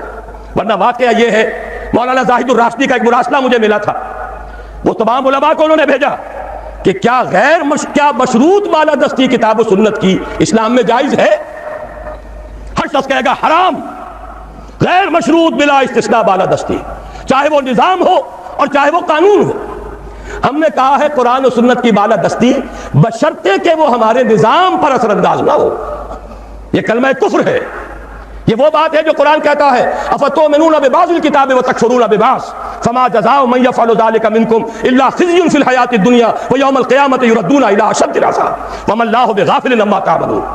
تو کیا تم ہماری کتاب کے ایک حصے کو مانتے اور ایک کو نہیں مانتے؟ تو جو کوئی بھی یہ کام کرے گا اس کی سزا اس کے سوا کچھ نہیں ہے کہ دنیا کی زندگی میں ذلیل و خوار کر دیے جائیں، جو کہ ہم ہیں اس وقت ہے۔ آج کیوں ذلیل کے کل تک نفی پسند گستاخی فرشتہ ہماری جناب میں؟ اس کا جواب اس آیت میں ہے، الا خزي في الحیات الدنیا ویوم القیامۃ یردون الی اشد العذاب، اور قیامت کے دن ان کو شدید ترین عذاب میں جھونک دیا جائے۔ اور اللہ غافل نہیں ہے اسے جو تم کر رہے ہو۔ کس کو دھوکہ دے رہے ہو؟ عوام کو دھوکہ دے لو گے، اللہ کو تو نہیں دے سکتے۔ عوام کو تم نے مطمئن کر دیا، ہم نے نفاذ شریعت ایکٹ پاس کر دیا، وعدہ پورا کر دیا، لیکن یہ کہ اللہ کے ساتھ یہ دھوکے بازی بہت مہنگی پڑے گی۔ اس کا ایک نتیجہ اور سمجھ لیجئے، یہ خیال جو ہے یہ غلط ہے کہ کوئی قانون سازی ہوگی نہیں، خلافت میں قانون سازی ہوگی، اس لیے کہ اللہ اور اس کے رسول کے احکام وہ تو گنے چنے ہیں، وہ تو حدود ہے، دائرہ ہے، اس دائرے کے اندر جو مباحات ہیں وہ سب کی سب اپنے مشورے سے ہم طے کر سکتے ہیں۔ کیا بجٹ بنائیں، ایلوکیشن کیا ہو، ٹیکسیشن کیا ہو، فورن پالیسی کیا ہو، ایجوکیشن پر کیا نظام بنایا جائے، اس میں ایلوکیشن کی سارے کام جو اصل ہے وہ مباحات کا دائرہ ہے، اس کے اندر لیجسلیشن ہو سکتی ہے۔ تو وہ لیجسلیشن بھی عدالت نہیں کرے گی، کوئی مولوی نہیں کریں گے، بلکہ یہ کہ وہی اسمبلی کرے گی، جو علامہ اقبال نے کہا تھا اپنے لیکچرز میں کہ آج کے دور میں اجتہاد بذریعہ پارلیمنٹ ہوگا۔ اس کے کیا معنی ہے؟ یہ نہیں کہ وہاں جاہل لوگ آ جائیں گے تو وہ اجتہاد کریں گے، بلکہ یہ کہ اجتہاد تو اہل علم کریں گے۔ البتہ جس کا اجتہاد نافذ ہوگا وہ ہوگا جسے پارلیمنٹ کی اکثریت تسلیم کرے، اور عدالتوں کو یہ اختیار حاصل ہوگا، جو اعلیٰ عدالتیں ہیں، سپیریئر کورٹس، وہاں ایک عام آدمی بھی جا کر دعویٰ دائر کر سکے گا کہ جناب دستور میں لکھا ہوا ہے کتاب و سنت کے خلاف کوئی قانون سازی نہیں ہو سکتی، فلاں قانون میں ثابت کرتا ہوں کتاب و سنت کے منافی ہے۔ عدالت کو اختیار ہوگا، وہ اس کو کل عدم قرار دے دے، گورنمنٹ کو نوٹس دے، اتنی مدت کے اندر اندر اس کی جگہ پر دوسری قانون سازی کتاب و سنت کے دائرے کے اندر اندر کر لو، خلا کو پر کر دو، ورنہ فلاں تاریخ سے یہ قانون کل عدم ہو۔ یہ ہے پروسیس، اس پروسیس کو واقعہ یہ ہے کہ صحیح انداز میں شروع کیا تھا ضیاء الحق نے، نظری طور پر ہر ایک کے ساتھ انصاف کیا جانا چاہیے، جو اس نے کیا ہے اس کا بھی اقرار ہو، جو نہیں کیا ہے اس کا بھی اعلان ہو۔ انہوں نے کیا، شریعت کوڈ بنا دی اور یہی اصول طے کیا، شریعت کوڈ میں ہر مسلمان جائے، کوئی قانون ہو اس کے بارے میں اگر وہ ثابت کر دے یہ کتاب و سنت کے منافی ہے کل عدم ہو جائے گا۔ لیکن کیا نہیں کیا وہ بھی سمجھ لیجئے، شریعت کوڈ بٹھا کر اس کو ہتھکڑیاں بھی پہنا دی، بیڑیاں بھی پہنا دی۔ نہ ہمارے دستور کے بارے میں بول سکتے ہو، چاہے مفتی تقی عثمانی ہو اور چاہے پیر کرم بخش صاحب ہو اور کوئی بھی ہو، چاہے کوئی بڑے سے بڑا عالم لا کر بٹھا دیا، دستور پر بات نہیں کر سکتے، عدالتی قوانین پر بات نہیں کر سکتے، مالی قوانین پر بات نہیں کر سکتے، اور تو اور آئلی قوانین پر بھی بات نہیں کر سکتے۔ انا للہ و انا الیہ راجعون۔ کام بڑا اچھا کیا تھا، صحیح کیا تھا، لیکن یہ کہاوت ہے ہمارے ہاں، کوئی مہمان آیا ہو تو کہا جائے جناب یہ سب گھر آپ کا ہے اطمینان سے، لیکن دیکھیے کسی شے کو ہاتھ نہ لگائیے گا۔ یہ حشر ہمارے ہاں ہوا اسلام کے ساتھ، دکھا دی بڑی شریعت کورٹ، جسٹس غلام علی صاحب پہنچ گئے اور ہمارے صاحب پیر صاحب پہنچ گئے اور تقی عثمانی صاحب پہنچ گئے اور بھی بڑے بڑے علماء پہنچ گئے، لیکن یہ کہ ان کو سجا کر بٹھا دیا گیا۔ ان چار طرف بالکل ہاتھ نہ لگانا، دیکھنا بھی نہیں، باقی کچھ قوانین ہے، ہوتا رہا ہے، ہوتا رہے گا، لیکن نہ مالیات کا نظام بدلے گا، نہ خاندانی نظام جو ہے اس میں جو کچھ کیا تھا ایک عامر مطلق نے پہلے ایوب خان نے اور اس کو دوسرے اس عامر نے مسلسل 11 برس تک تحفظ دیا ہے، جس کو تمام اس ملک کے جتنے بھی مسلمہ فرقے ہیں، جتنے مسلک ہیں، سنی، شیعہ، دیوبندی، بریلوی، اہل حدیث، جماعت اسلامی، سب نے یہ کہا کہ یہ غلط ہے، شریعت سے خلاف ہے، شریعت سے تجاوز ہے، لیکن وہ قانون 1962 سے لے کر 1992 آ رہا ہے، 30 برس سے جوں کا توں لاگو۔ اسی میں ضیاء الحق صاحب کے 11 سال بھی اور اسی میں ہماری شریعت کوڈ کے اتنے سال بھی سب جیت گئے ہیں، لیکن یہ کہ پرنالہ وہیں گر رہا، یہ نہیں ہوگا۔ لیکن یہ کہ اصل الاصول سمجھ لیجئے، حاکمیت اللہ کی، بالادستی کتاب و سنت کی، بغیر استثناء، نظام بھی قانون بھی، ان سب کے اوپر ان کی بالادستی۔ قانون سازی کیجئے، پارلیمنٹ بنائیے، مجلس ملی بنائیے، لیکن کوئی قانون کتاب و سنت کے منافی نہیں ہوگا۔ اگر کسی کو خطرہ ہے کہ یہ منافی ہے، جائے ہائی کورٹ میں، سپیریئر کورٹ میں، ثابت کر دے، علماء بھی جائیں، دلائل دیں، ثابت کر دیں کتاب و سنت کی حدود سے تجاوز ہو گیا ہے، کل عدم ہو جائے گا۔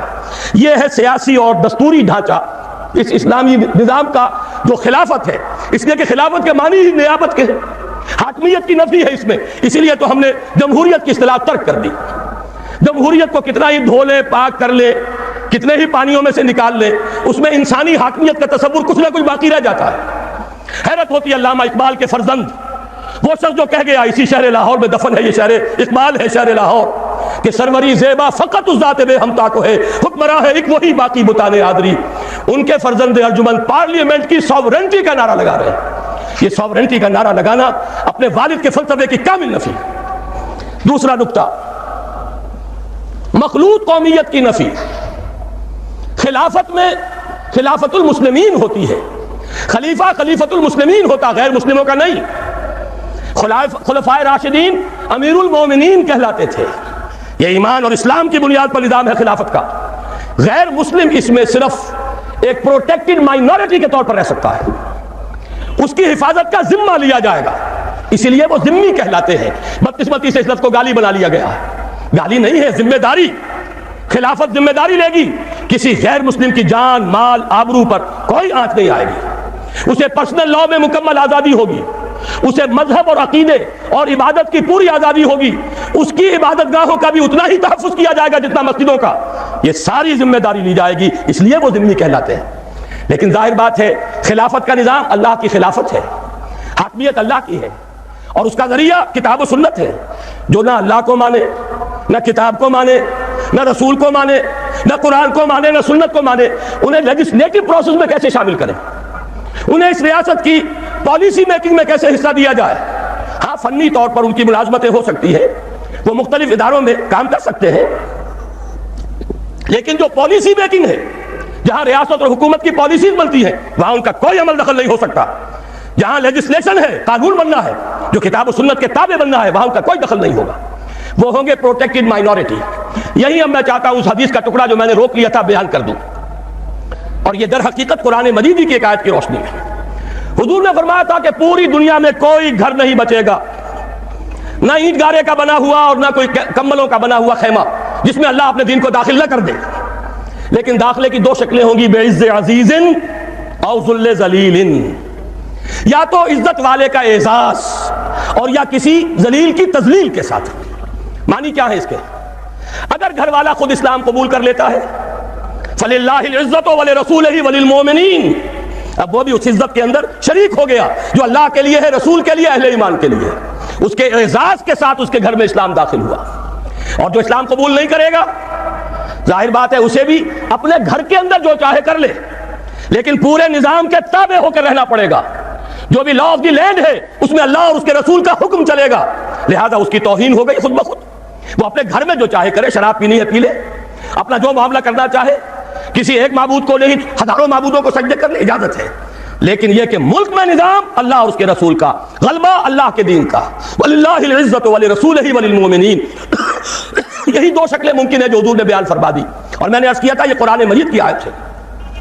نصارہ اور یہود کے بارے میں سورہ توبہ میں فرمایا حَتَّى يُعْطُوا الْجِزْيَةَ عَنْ يَدٍ وَهُمْ صَاغِرُونَ، جبکہ مشرکین عرب کے لیے کوئی آپشن نہیں تھا، یا ایمان لاؤ یا قتل کر دیے جاؤ گے۔ بَرَأَةٌ مِّنَ اللَّهِ وَرَسُولِهِ، یہ سورہ توبہ کی ابتدائی آیات اسی موضوع پر ہے۔ آگے چل کر فرمایا یہود اور نصارہ کے لیے ایک ایگزمپشن ہے، وہ یہودی اور نصرانی ہو کر رہنا چاہیں تو رہیں، لیکن انہیں چھوٹے ہو کر رہنا پڑے گا، ہاتھ سے جزیہ دینا ہوگا۔ یؤتوا الجزیۃ عن ید وہم صاغرون، یہی ہے جسے حضور نے فرمایا ذل ذلیل، اس کے سوا کوئی شکل نہیں اسلامی ریاست میں۔ البتہ جزیہ کیا ہے، اسے بھی گالی بنا دیا، یہ گالی نہیں ہے۔ ریاست جب ذمہ لے گی، خلافت کا نظام انڈر رائٹ کرے گا ان کے جان اور مال کے تحفظ کو، ان کی آزادیوں کو، مذہب اور عقیدے کی آزادی، ان کے پرسنل لا کی آزادی، تو کچھ ٹیکس انہیں دینا پڑے گا نا، کچھ تبادلے میں ہوگا۔ مسلمان زکوٰۃ دیں گے، اگر عشری زمین ہے عشر دیں گے، خراجی زمین ہے خراج دیں گے، تو انہیں بھی کچھ دینا ہوگا کہ نہیں؟ بس یہ ان سے زکوٰۃ نہیں ہوگی اور ان سے ہوگا ٹیکس، وہ ٹیکس ہے جس کا نام جزیہ ہے۔ جزیہ کسے کہ جزا، بدلہ، یہ تو ایک در حقیقت مبادلہ ہے۔ حکومت جو کچھ خرچ کرتی ہے اس کا کچھ نہ کچھ حصہ آپ کو برداشت کرنا ہوگا، تو جزیہ جزا ہے۔ ذمہ وہ ہے جس کے کہ تمام حقوق کی ضمانت خلافت کا نظام دیتا ہے۔ یہ ہے ایک علیحدہ معاملہ۔ البتہ یہ کہ جہاں تک خلیفہ کا انتخاب اور جو بھی قانون ساز آپ ادارہ بنائیں اس کے انتخاب کا معاملہ ہے، اس میں صرف مسلمان مرد اور عورتیں ووٹ دیں گی، اور صرف وہ مسلمان اس میں حصہ لیں گے، مرد، اس لیے کہ امورکم الی نسائکم، یہ محمد رسول اللہ کے فرمان کے خلاف ہے۔ عورتوں کے حوالے کچھ اور ذمہ داریاں ہیں جو اسلام نے کی ہیں، وہ میں بعد میں کروں گا۔ ووٹ دیں گی اس لیے کہ حضرت عمر رضی اللہ تعالیٰ عنہ نے جو ایک کمیٹی بنائی تھی جس کے بعد کے تیسرے خلیفہ کا انتخاب ہوا، جس کے ذریعے سے اس میں حضرت عبد الرحمن ابن عوف نے مردوں سے بھی رائے لی، خواتین سے بھی رائے لی۔ رائے کی حد تک ہمارے پاس مثال موجود ہے، لیکن یہ کہ اس سے آگے معاملات مملکت، معاملات ریاست، یہ مردوں کے لیے ہیں، عورتوں کے لیے نہیں۔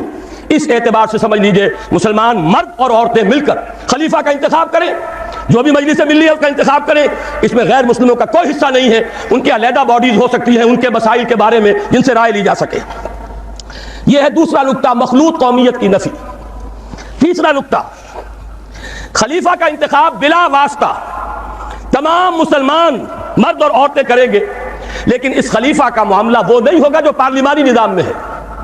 خلفائے راشدین مشورہ لیتے تھے، مشورہ لینا فرض ہے، حضور سے کہا گیا شاورہم فی الامر، لہذا کون ہوگا جو اس سے مستثنیٰ ہو؟ لیکن یہ ووٹوں کی گنتی کا معاملہ کبھی نہیں رہا اسلام میں۔ خلیفہ راشد نے کبھی گنتی کر کے ووٹ لے کر اور فیصلے نہیں کیے، بلکہ یہ کہ خلیفہ کو پورا اختیار ہے۔ کتاب و سنت کی تلوار تو سب پر ہے، ویسے ہی خلیفہ کے سر پر بھی ہے، لیکن اس کے دائرے کے اندر اسے ایک معین مدت تک کے لیے، اگرچہ خلفائے راشدین کے ہاں یہ معین مدت نہیں تھی، وہ تعزیز خلفاء تھے، لیکن وہ شے ہم پر لازم نہیں ہے، معین مدت مقرر کی جا سکتی ہے، لیکن اسے اختیار دیا جائے۔ وہ یہ نہ ہو کہ ہمیشہ پارلیمنٹ کی اکثریت کا محتاج رہے۔ خاص طور پر ہمارے ہاں جیسے ہی اسمبلی آئی، جو بھی حکومت بناتا ہے وزیر اعظم، اس کی ساری توجہ اسی پر ہوتی ہے، کہیں یہ مینڈک پھدک نہ جائے، کہیں یہ گھوڑا کہیں جا کر بک نہ جائے، کچھ اسے دو، 50 وزیر بنا دو۔ یہ بھی رہا ہے بلوچستان میں، شاید اب بھی ہے کہ جے یو آئی کے غالباً اس میں بلوچستان کی اسمبلی میں صرف 6 رکن ہیں اور 6 کے 6 وزیر ہیں۔ یہ تماشے اس پاکستان میں ہو رہے ہیں، کیوں؟ ایک بھی ہٹ گیا حکومت ختم، چند میڈک پھدک گئے حکومت ختم، چند گھوڑے بک گئے حکومت ختم۔ لہذا ساری توجہ اسی پر، کام کرے تو کیا کرے؟ کوئی نیک نیت آدمی ہو کوئی کام نہیں کر سکتا، اسے تو اپنی کرسی بچانے کی فکر ہو جاتی ہے۔ ہماری اس دنیا کے اندر بھی ایک دوسرا متبادل نظام ہے، صدارتی نظام ہے۔ وہ صدارتی نظام زیادہ قریب ہے نظام خلافت سے، اس لیے کہ وہاں کانگریس کی اکثریت کا پابند نہیں ہے۔ جو بھی صدر ہے امریکہ کا، اس کی اپنی مرضی ہے، اس کے مطابق وہ جس کو بھی وزیر بنانا چاہتا ہے سیکرٹری کہلاتے ہیں وہاں، ضروری نہیں کہ وہ کانگریس کا رکن ہو، جس کو سمجھتا ہے باصلاحیت ہے، فورن پالیسی میں جس کی نظر بڑی گہری ہے، مالیات میں یہ شخص بہت ماہر ہے، اور یہ اگر الیکشن لڑ کے نہیں آ سکا کوئی جرم نہیں ہے، یہ اس قوم کا فرد ہے، اس کی صلاحیتوں سے فائدہ اٹھانا قوم کے لیے ضروری ہے، لہذا اسے بڑے سے بڑے منصب کے اوپر فائز کیا جا سکتا ہے۔ آخر اسی دنیا میں وہ نظام بھی ہے۔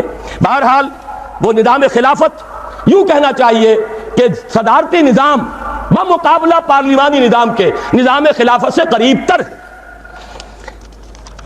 نمبر 4، یہ صوبائی عصبیت اور اس میں جو شدت پیدا ہو چکی ہے، اور دوسرا یہ کہ صوبوں کو جو ہم نے مقدس گائے سمجھ لیا ہے یا سامری کا بچڑا، یہ صوبے جو ہیں اور ان میں یہ عدم توازن پہلے بھی تھا۔ ایک صوبہ مشرقی بنگال، مشرقی پاکستان، مغربی پاکستان کی پوری آبادی سے زیادہ آبادی رکھنے والا، اب بھی ہے پنجاب تینوں بقیہ صوبوں سے زیادہ آبادی رکھنے والا اور صوبے برابر۔ نتیجہ یہ ہے کہ پنجاب کو کبھی تو گالی کھانی پڑتی ہے، بلکہ کبھی کیا اکثر بڑے بھائی ہونے کے ناطے گالیاں اسے کھانی پڑیں گی، اور سب سے زیادہ نقصان بھی پنجاب کو برداشت کرنا پڑتا ہے۔ جو حکومت ہے اس کی اکثریت جو ہے پنجاب سے ہے، اسے قائم رکھنے کے لیے اب اکثریت کی ضرورت ہے دوسرے صوبوں سے بھی، لہذا وہ ڈکٹیٹ کراتے ہیں۔ ضیاء الحق 11 برس تک رہا اور وہ ایک بہاری کو پاکستان نہیں لا سکا۔ کیوں نہیں لا سکا؟ اس لیے کہ سندھی اس کے مقابلے میں کھڑے ہو جاتے تھے۔ یہ عصبیتیں جب تک نہیں ٹوٹیں گی اس وقت تک کوئی اچھے سے اچھا حکمران بھی یہاں کچھ نہیں کر سکے گا۔ پھر صوبے آپ نے اتنے بڑے بنا رکھے ہیں، ظاہر بات ہے ہائی کورٹ ایک ہوگی، جو بھی آپ کے لوگ ہیں جن کی شکایتیں ہیں لمبے لمبے سفر کریں اور جائیں اور وہاں جا کر جو ہے وہ اپنا خط برداشت کریں، ہوٹلوں میں ٹھہرے۔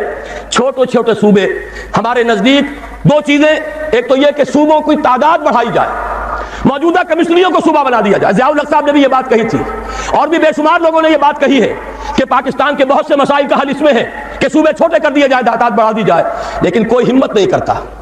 ضیاء الحق صاحب کو ہمت نہیں ہوئی، کہا تو انہوں نے یہ تھا کہ دیکھو افغانستان کو آبادی میں ہم سے 1/5 اور صوبے ہم سے 12 گنا زیادہ، 50 صوبے، لیکن یہ کہ یہ کام بھی واقعتاً کرنے کا ہے چھوٹے صوبے، تاکہ لوگوں کو اپنی ضروریات انتظامی جو ہے اس کے لیے لمبے سفر نہ کرنے پڑے، اور پھر جب یہ صوبے ٹوٹیں گے تو اس سے یقیناً وہ عصبیت کی دیواریں جو کھڑی ہو گئی ہے وہ بھی منہدم ہوں گی۔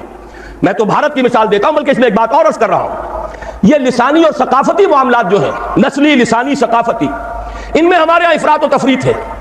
یا تو انہیں سمجھ لیا گیا ہے منزل من اللہ، اور یا انہیں کہہ دیتے کفر، دونوں باتیں غلط ہیں۔ لسانی، نسلی، علاقائی عصبیت اور تعصب غلط ہے، لیکن لسانی، نسلی، علاقائی ثقافتیں اور زبانیں ہرگز کفر نہیں ہیں۔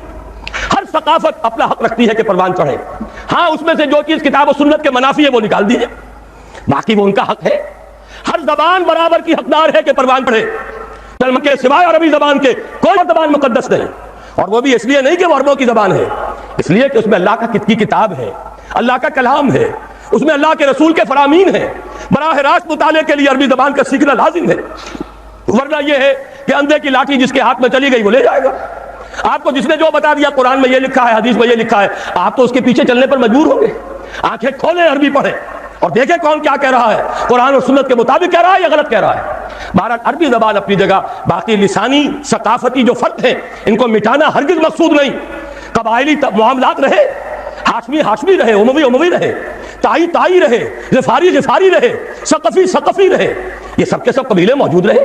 اس اعتبار سے ان دونوں چیزوں کا معاملہ جو ہے درست اسی طرح ہو سکتا ہے کہ ایک دفعہ ان صوبوں کے حصے بکھرے کر دیے جائے، اس میں لسانی اور ثقافتی یونٹس کو بھی سامنے رکھا جائے، کوئی حرج نہیں، کوئی خلاف کتاب و سنت نہیں، لیکن یہ ہے کہ اس سے دو طرفہ فائدہ ہوگا، یہ عصبیت ٹوٹ جائے گی اور یہ کہ لوگوں کو انتظامی طور پر سہولت حاصل ہو جائے گی۔ چھٹی چیز ہے، بلکہ پانچویں، سود اور جوئے کے کامل انسداد کے ذریعے معیشت کی تطہیر اور اس کی بجائے شراکت اور مضاربت کا صحیح شرعی نظام قائم کیا جائے۔ یہ وہ چیز ہے جو میں عرض کر چکا ہوں، ان میں سے ایک تو بہت آسان ہے۔ واقعہ یہ ہے کہ اس میں تو کوئی زلزلہ نہیں آتا، کوئی مشکل نہیں آتی، جوئے اور سٹے کو آج حرام کیا جا سکتا ہے بغیر اس کے کہ سرے منہ بھی کوئی فرق یہاں واقع ہو، کوئی مشکل پیدا ہو، فرق تو ہوگا، نجاست ختم ہو جائے گی، قرآن جسے کہہ رہا رجس من عمل الشیطان، تطہیر ہو جائے گی، لیکن یہ کہ کوئی زلزلہ نہیں آئے گا کہ کوئی ہماری نظام معیشت کا وہ لازمی حصہ ہے۔ سود کے بارے میں مانتا ہوں زلزلہ آئے گا، لیکن یہ زلزلہ خوش آئند زلزلہ ہے، اور جب تک یہ زلزلہ نہیں آئے گا تدریجاً سود ختم نہیں کیا جا سکتا۔ جب ایک طرف آپ حرام کی دکان کھلی رکھیں گے اور حرام سستا مل رہا ہوگا، دوسری طرف حلال ہوگا اور وہ مہنگا ہوگا، عام آدمی لازماً پانی جو ہے نشیب کی طرف جاتا ہے وہ حرام کی طرف راغب ہو جائے گا۔ حرام کا دروازہ بند کیجئے، اب سرمایہ کہاں جائے گا؟ گھر میں نہیں رکھا رہے گا، گھر میں رکھا رہے گا پگھل جائے گا برف کی طرح، گھر میں رکھا جائے گا ڈیویلویشن کے ذریعے سے، انفلیشن کے ذریعے سے کم ہوتا چلا جائے گا، لا محالہ اسے میدان میں آنا پڑے گا، اور میدان میں آنے کے دو ہی راستے ہیں، مزاربت یا شراکت، یا یہ کہ خود کام کرو۔ ہماری عظیم اکثریت تو انہی لوگوں پر ہے، اپنا سرمایہ اپنی دکان، تھوڑی پونجی ہے ریڈی لگا رہا ہے، اس سے بھی کم ہے چھاوڑی لے کر اپنے سر پر پھر رہا ہے، زیادہ اکثریت تو ان لوگوں کی ہے۔ لیکن جو بہت بڑے بڑے لوگ ہیں، کارخانے لگائیں شراکت کی بنیاد پر، کمپنیاں چلائیں مزاربت کی صحیح بنیاد پر، یہ لیبل جو ہے سود کے اوپر، یہ چاہے وہ پی ایل ایس ہے اور چاہے مزاربہ اس وقت جو ہو رہا ہے، وہ بہت بڑی جسارت ہے کہ سود کو مزاربہ کہا گیا ہے۔ یہ جتنے بھی نظام ہم نے اختیار کیے ہیں، یہ در حقیقت کل کے کل سود ہے۔ ہر بینکر سے پوچھ لیجئے، لکھ کر تو نہیں دے گا اس لیے کہ سرکاری ملازم ہے، اس کے بھی بال بچے ہیں، وہ بھی میرے اور آپ کی طرح اللہ تعالیٰ پر اعتماد اور توکل نہیں رکھتا، اسے بھی تنخواہ کا سہارا ہے، لیکن یہ کہ پوچھ لیجئے فوراً کہے گا کہ یہ وہی سود ہے، صرف لیبل بدلا ہے۔ حقیقت میں سود کو ختم کریں گے تو اللہ اور اس کے رسول سے ہماری صلح ہوگی، مصالحت ہوگی، ورنہ اللہ اور اس کے رسول کے خلاف جنگ کرتے رہیے، عذاب پر عذاب کے کوڑے آئیں گے۔ اور کوئی عجب نہیں کہ وہ چھوٹا کوڑا جس نے 2 لخت کیا تھا، لیکن غنیمت تھا کہ مشرقی پاکستان ون پیس رہا، ایک ملک تو رہا۔ بنگلہ دیش ہے، مسلمانوں کی اکثریت کا ملک ہے، وہ دور بھی گزر گیا جبکہ وہاں کسی نے یہ کہا تھا کہ اگرچہ بنگلہ دیش آبادی کے لحاظ سے سب سے بڑا مسلمان ملک ہے، but we won't like to be called a Muslim country، ہم یہ نہیں چاہیں گے کہ ہمیں مسلمان ملک کہا جائے۔ انا للہ و انا الیہ راجعون۔ یہ پہلے وزیر خارجہ تھے بنگلہ دیش کے، لیکن اللہ کا شکر ہے وہ وقت گیا، ون پیس ہے۔ کبھی بھولی ہوئی منزل بھی یاد آتی ہے راہی کو، اگر ہم نے کوئی قدم اٹھا لیا۔ یہ جنرل صاحب جو اپنا خون بہا کر آئے ہیں اس سرزمین میں، کیا جب کہ ہمارے اور فوجیوں کے اور جتنے لوگوں نے وہاں خون بہائے ہیں اور جن کے خون وہاں جذب ہوئے ہیں، وہ رنگ لائے گی ہنا پتھر پہ گھس جانے کے بعد، اور پھر وہ ملک کم سے کم ون پیس ہے، ون پیس باقی ہے، ون پیس واپس بھی آ سکتا ہے۔ لیکن یاد رکھیے اگر اللہ کے عذاب کا دوسرا کوڑا مغربی پاکستان پر برسا تو یہ ایک پیس نہیں رہے گا، اس کے کئی ٹکڑے ہوں گے، منصوبے بن رہے ہیں۔ کبھی کوئی ہمیں سناتا ہے اور امریکہ ہی کی سازش ہے، یہودیوں کی پشت پناہی ہے، کراچی کو الگ کرو، دیکھو ہانگ کانگ کو، دیکھو سنگاپور کو، سنگاپور آبادی میں تم سے 1/3، رقبے میں تم سے 1/3، صرف کراچی شہر سے بھی آبادی میں 1/3، اور دنیا میں کیا اس نے تہلکہ مچا دیا ہے، اس کی تجارت اور صنعت کے ڈنکے بج رہے ہیں۔ کیوں نہیں تم بھی الگ ہو جاتے؟ اور سندھو دیش، تمہاری زبان، تمہارا کلچر، تمہیں ریڈ انڈین بنایا جا رہا ہے، تم تو ختم کر دیے جاؤ گے، کیوں نہیں سندھو دیش بنواتے؟ یہ ساری تحریکیں اندرونی ہی اس کے اسباب نہیں ہیں، خارجی اس کی طرف سے تحریکیں موجود ہیں۔ اگر یہ کامیاب ہو گئے خدا نہ خواستہ خاکم بدہن، تو یہ تو کئی ٹکڑے ہوں گے۔ اور میں نے پہلے بھی کہا تھا، آج پھر سنا دینا چاہتا ہوں، یہ شہر لاہور ہے، بہت سے لوگ خوش ہوتے ہیں ہماری سرحد کے اس پار سکھوں نے ناک میں دم کر رکھا ہے بھارتی حکومت کا، لیکن نوٹ کر لیجئے اگر خالصتان وجود میں آ گیا تو اس کا اصل رخ کدھر ہوگا؟ وہ طاقت، خون دینے کی وہ عادی ہو گئی ہے قوم۔ اس پورے عرصے میں زیادہ تر سکھ مرے ہیں اور سکھوں ہی نے سکھوں کو مارا ہے، لیکن اگر کہیں ان کا ملک بن گیا تو ان کے رخ کدھر ہوں گے؟ ان کا ہیرو رنجیت سنگھ کہاں دفن ہے؟ ان کا پنجا صاحب کہاں ہے؟ یہ ہری پور کیا ہے؟ ہری سنگھ نلوا کا یہ آباد کردہ شہر۔ مانسیرا کیا ہے؟ راجہ مان سنگھ کا صحرا ہے۔ یہ سارے علاقے تو یہاں ہیں، ادھر تو ان کا کوئی مقدس شہر ہی نہیں، امرتسر سے ادھر ہے جو بھی کچھ ہے ان کا تقدس۔ اور اگر خدا نہ خواستہ پاکستان کے ٹکڑے ہو گئے، اگر سندھ علیحدہ ہو گیا تو پنجاب ہوگا لینڈ لاکڈ، اس کے پاس تو کوئی سمندر نہیں، اور اس کے بعد واقعہ یہ ہے کہ سب سے بڑی دشمنی سرحد کے اس پار سے آئے گی، اور کوئی عجب نہیں کہ مہاراجہ رنجیت سنگھ کا دور دوبارہ آ جائے۔ ذرا مسلمان یاد تو کریں، اسی شاہی مسجد میں استبل بن گیا تھا، مسجدوں کی سیڑھیاں یہاں قرآن شریف کے نسخوں سے بنائی گئی، خالصہ ان پر پاؤں رکھ کر چڑھتا تھا، مسجد میں جاتا تھا اور گھوڑے بندھے ہوئے تھے۔ یہ دور کہیں لوٹ کر نہ آ جائے، شامت اعمال ماں کہیں اسی طریقے سے پھر دوبارہ ہم پر نازل نہ ہو جائے۔ لہذا دوڑو، زمانہ چال قیامت کی چل گیا، اٹھو وگرنہ حشر نہیں ہوگا پھر کبھی۔ اگر ہم نے یہاں پہ نظام خلافت کو نافذ نہ کیا اور یہ سود اور اس کے ساتھ جو جنگ ہم کر رہے ہیں اللہ کے اور رسول کے ساتھ اگر ختم نہ کی تو کوئی عذاب نہیں کہ اللہ کے عذاب کا وہ کوڑا برس جائے۔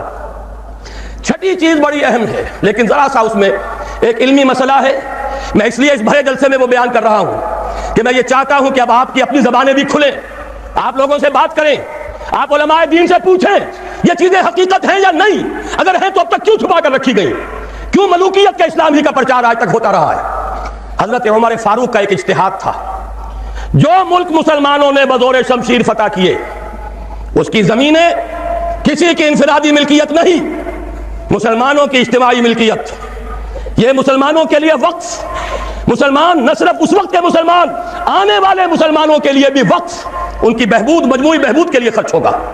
اس پر جو لوگ کام کریں گے وہ خراج دیں گے، چاہے مسلمان ہو چاہے غیر مسلم ہو۔ خراجی زمین قیامت تک خراجی رہے گی، چاہے بعد میں کہیں ہماری بدقسمتی سے، شامت اعمال سے کوئی غیر مسلم حکمران آ جائے، پھر اگر آزادی حاصل کی جائے، سٹیٹس نہیں بدلے گا زمینوں کا، ونس خراجی آلویز خراجی۔ یہ ذرا سمجھ لیجیے علمی بات کیا ہے۔ قرآن حکیم میں ایک حکم ہے انفال کا، مال غنیمت کا، یہ سورہ انفال میں ہے، 10ویں پارے کی پہلی آیت ہے، اور دوسرا حکم ہے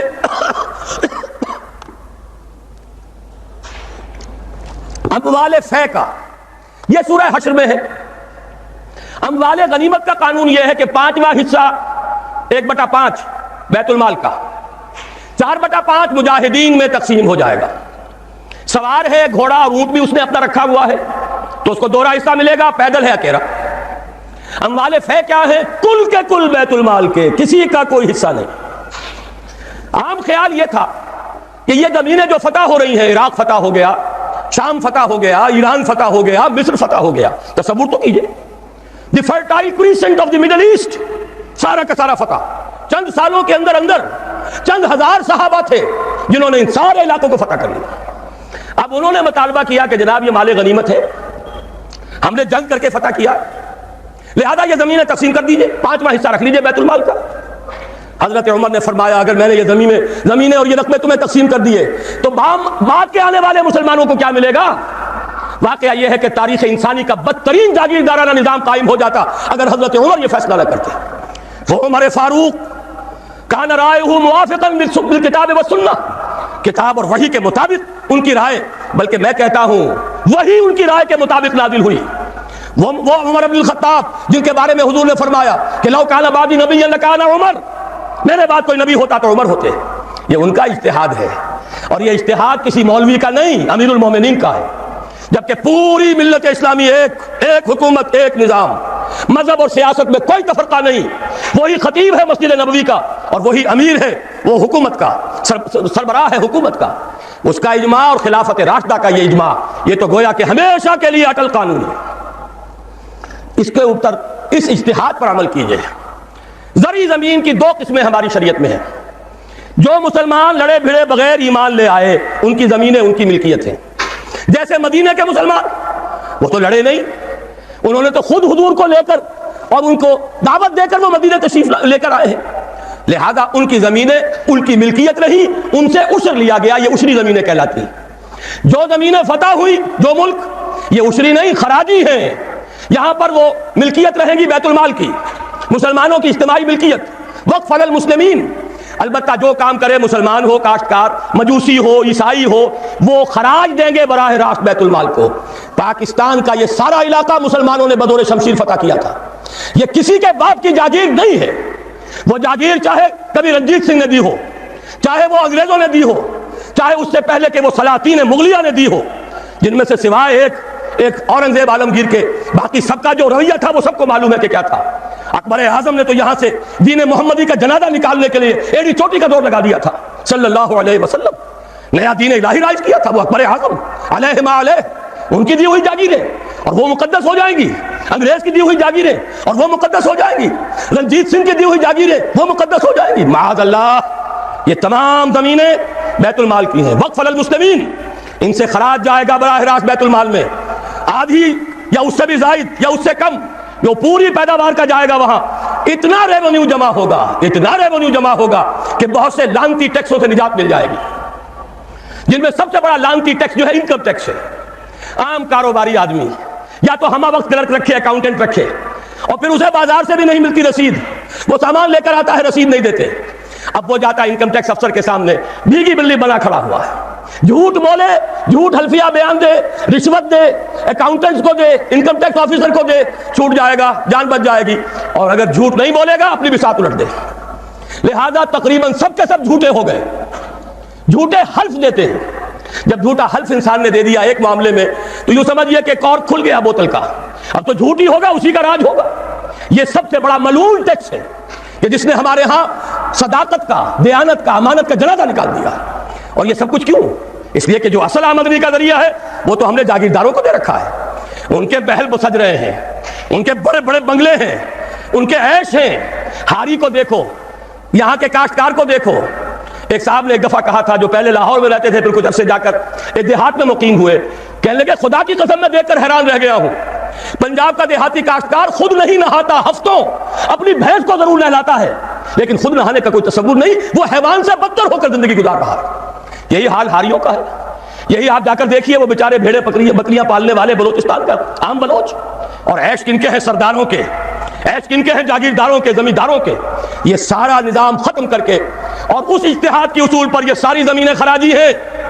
اسی شہر لاہور کی بات کہہ رہا ہوں, ایک بہت بڑے مفتی صاحب, ان کے صاحبزادے نے مجھے بتایا کہ میرے والد صاحب کا قول یہ ہے کہ یہاں کی ساری زمینیں خراجی ہیں, عشری نہیں ہیں.